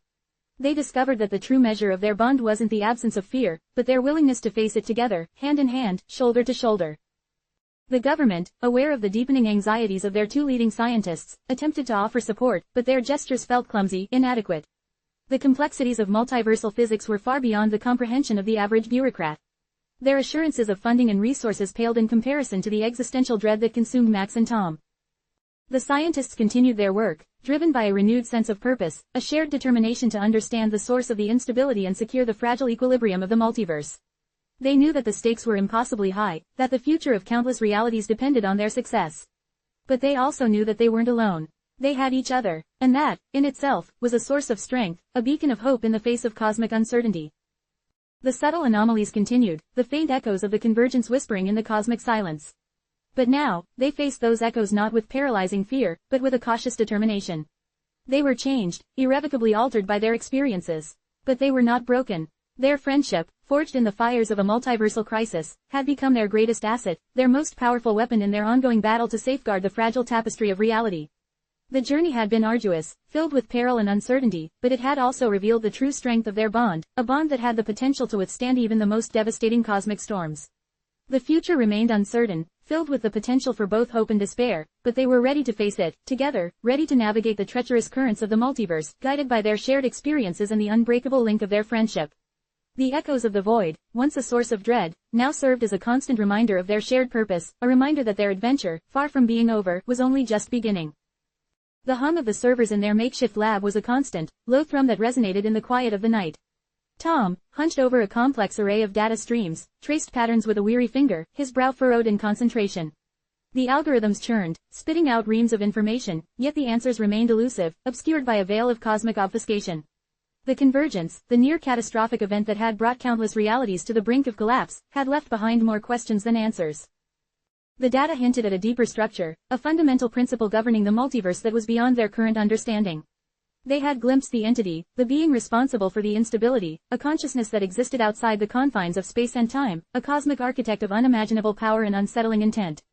But its motives remained a chilling enigma. Was it malevolent, a cosmic janitor cleaning up universal spillages?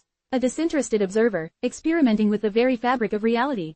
Or something altogether different, something beyond comprehension? The uncertainty gnawed at them. Max, sitting opposite him, stared out at the cityscape through the panoramic window. The city lights, a glittering tapestry spread beneath them, offered a stark contrast to the cosmic chaos that still swirled within their minds. He idly scrolled through the latest research papers, desperately seeking a glimmer of insight, a clue that might unlock the secrets hidden within the enigmatic data streams. "Anything?" Max asked, his voice barely a whisper. Tom shook his head, his eyes fixed on the screen. The anomalies are persistent, but their origin remains a mystery. It's as if the universe itself is resisting our attempts to unravel its secrets. Do you think it's deliberate?" Max pondered, his gaze lost in the distant cityscape. Like some sort of cosmic game, some test of our intellectual capabilities. Possible, Tom conceded, but if so, it's a game with incredibly high stakes. The fate of countless realities hangs in the balance. A game with terrifying potential consequences. The most unsettling question, the one that haunted them both, was the nature of the entity they had encountered. Its power was undeniable, its influence pervasive. But its motivations remained a confounding puzzle, defying any attempt at rational analysis. Had it intentionally triggered the convergence? Was it aware of their presence? And if so, what were its intentions? The questions were endless, each answer leading to a cascade of new uncertainties. Their research delved into the fundamental fabric of reality, questioning long-held beliefs about the nature of space, time, and consciousness. They examined the possibility of parallel universes, the concept of branching timelines, and the nature of quantum entanglement. Their investigations were pushing the boundaries of physics, leading them into uncharted territories of theoretical science. Yet the more they learned, the more they realized how little they understood. The government's attempts to provide assistance felt increasingly futile. The bureaucratic machinery was simply not equipped to handle the scale of their discoveries, the existential threat they faced. The scientists had become hermits in their world of advanced physics and complex algorithms, struggling to comprehend the implications of their findings. The weight of their burden, the sheer immensity of their task, threatened to overwhelm them. They explored theories concerning the very essence of reality, the potential for alternate dimensions and the possibility that their perception of reality was flawed, a limited view within a grander, more intricate tapestry. They debated the very nature of causality, wondering if their interventions during the convergence had inadvertently set in motion an even greater catastrophe down the line. The unsettling realization loomed that every action had potential, unpredictable consequences. The ethical implications also pressed on them. Should they even attempt to understand the entity's motivations? If they succeeded in deciphering its intentions, what would they do with that knowledge? Were they prepared to wield such profound power? The burden of responsibility, the weight of their scientific discoveries, was immense. Tom's pragmatic nature often clashed with Max's increasingly existential anxieties. Tom relentlessly pursued scientific answers, seeking a rational explanation for the anomalies. Max, on the other hand, found himself wrestling with the metaphysical implications, questioning the nature of consciousness, the meaning of existence, and humanity's place within the grand cosmic scheme. Their intellectual sparring, once a source of stimulating debate, now served as a subtle reflection of their individual struggles. The unanswered questions weren't confined to the scientific realm. Personal questions, too, gnawed at their composure. The convergence had irrevocably changed them, leaving them forever marked by the experience. The unspoken anxieties, the lingering trauma, threatened to fracture their bond. Could their friendship withstand the weight of their collective burden? Could they maintain their sanity in the face of cosmic uncertainty? The faint echoes of the convergence, the subtle anomalies that continued to ripple through the multiverse, served as a constant reminder of their shared journey, a shared burden. The universe had tested them, pushing them to the limits of their intellectual and emotional capabilities. They had stared into the abyss and lived to tell the tale, but the abyss had left an indelible mark on their souls. As the nights bled into days, as data streams continued to generate more unanswered questions than answers, a profound sense of isolation settled upon them. They were alone, surrounded by a sea of enigmatic data, wrestling with the unfathomable. The vastness of the multiverse, once a source of wonder and scientific curiosity, now felt like an oppressive weight, a crushing burden that threatened to consume them. Their once vibrant scientific collaboration, their shared thirst for discovery, had been replaced by a profound sense of unease. The sheer scale of the enigma before them, the boundless implications of their findings, had forced them to confront the limitations of their knowledge and the inherent unknowability of the universe. Their journey had not only expanded their understanding of the cosmos but had also exposed the profound limits of human comprehension. Would they ever truly understand the entity? Would they ever find a way to stabilize the multiverse? Would they ever escape the shadow of the convergence, the profound implications of the near-cosmic annihilation they had narrowly averted? These remained unanswered questions, hanging in the cosmic void, echoing through the silent halls of their laboratory, the weight of their responsibility pressing on them in the quiet of the night. The journey, they realized, was far from over. It was only just beginning, its course shrouded in an enigma of cosmic proportions. Their fate, and the fate of countless realities, remained unwritten, hanging in the balance, determined by the path they were yet to choose, guided by the echoes of the void, by the weight of the unanswered questions. The hum of the servers, once a comforting background noise, now felt like a relentless pulse, a constant reminder of the precarious balance they held in their hands. The city lights, once a symbol of human ingenuity and progress, now seemed distant and insignificant, dwarfed by the immensity of the cosmic tapestry they had glimpsed. The weight of their discovery, the chilling realization of the universe's fragility, pressed down on them, a tangible burden that stifled their breath. Days blurred into nights as they delved deeper into the data, sifting through terabytes of information, searching for a thread, a clue, anything that might offer a semblance of understanding. The algorithms, once their trusty tools, now felt inadequate, unable to fully grasp the complexity of the phenomena they were studying. The convergence, they realized, had not merely been an event, it had been a revelation, a glimpse behind the curtain of reality, exposing the intricate and terrifying beauty of the multiverse. Tom, ever the pragmatist, focused on the tangible aspects of their findings, attempting to create a mathematical model that could predict future instabilities. He pored over equations, his fingers flying across the keyboard, his mind a whirlwind of calculations and hypotheses. He sought order in the chaos, a structure within the cosmic anarchy, a rational explanation for the inexplicably inexplicable. Max, on the other hand, found himself grappling with the metaphysical implications of their journey. The near-catastrophic event had shattered his worldview, forcing him to confront existential questions he had previously ignored. He questioned the nature of reality, the meaning of life, and humanity's place within the grand cosmic scheme. He spent hours staring out at the cityscape, lost in thought, wrestling with the profound implications of their discovery. Their conversations, once filled with the excitement of scientific debate, now often drifted into philosophical discussions, exploring the boundaries of human understanding and the limits of scientific inquiry. They spoke of the nature of consciousness, the possibility of other sentient beings in the multiverse, and the terrifying implications of a universe far more complex and unpredictable than they had ever imagined. The change in them was profound and undeniable. They carried the weight of the multiverse on their shoulders, the responsibility for countless realities resting upon their intellect and resolve.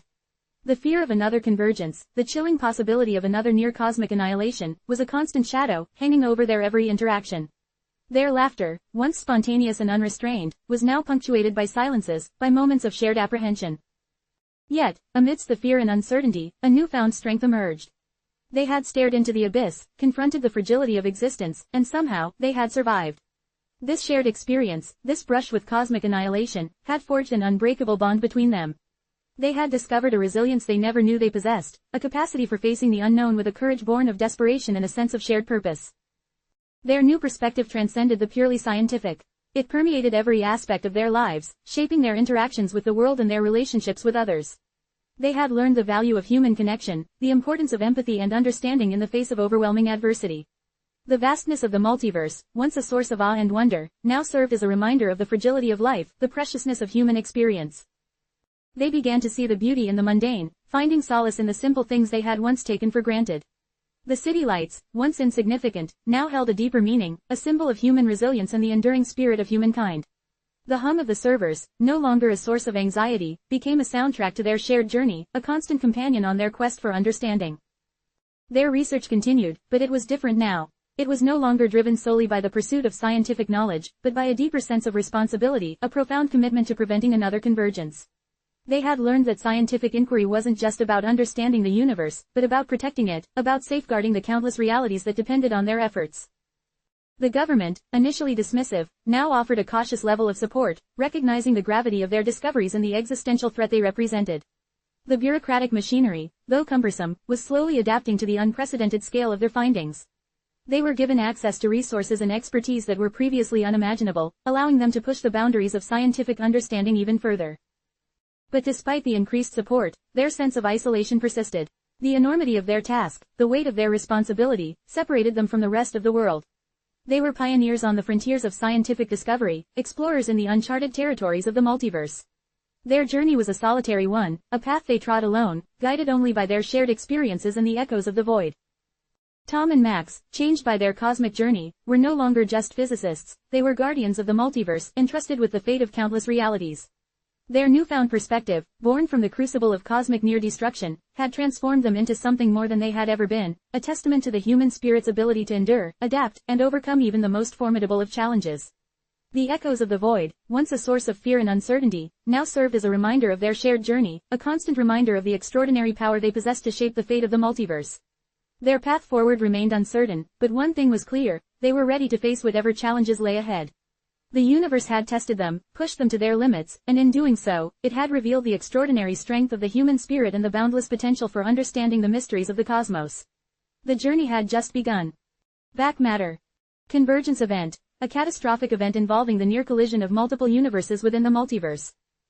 Multiverse, the hypothetical collection of all possible universes, including our own. Quantum entanglement, a phenomenon where two or more particles become linked, sharing the same fate regardless of distance. Singularity, a point in space-time where gravity is so strong that even light cannot escape, often associated with black holes. Hyperspace, a theoretical higher-dimensional space that could connect different points in space-time. Chronal anomaly, a disruption in the normal flow of time. Exoplanet, a planet that orbits a star other than our Sun.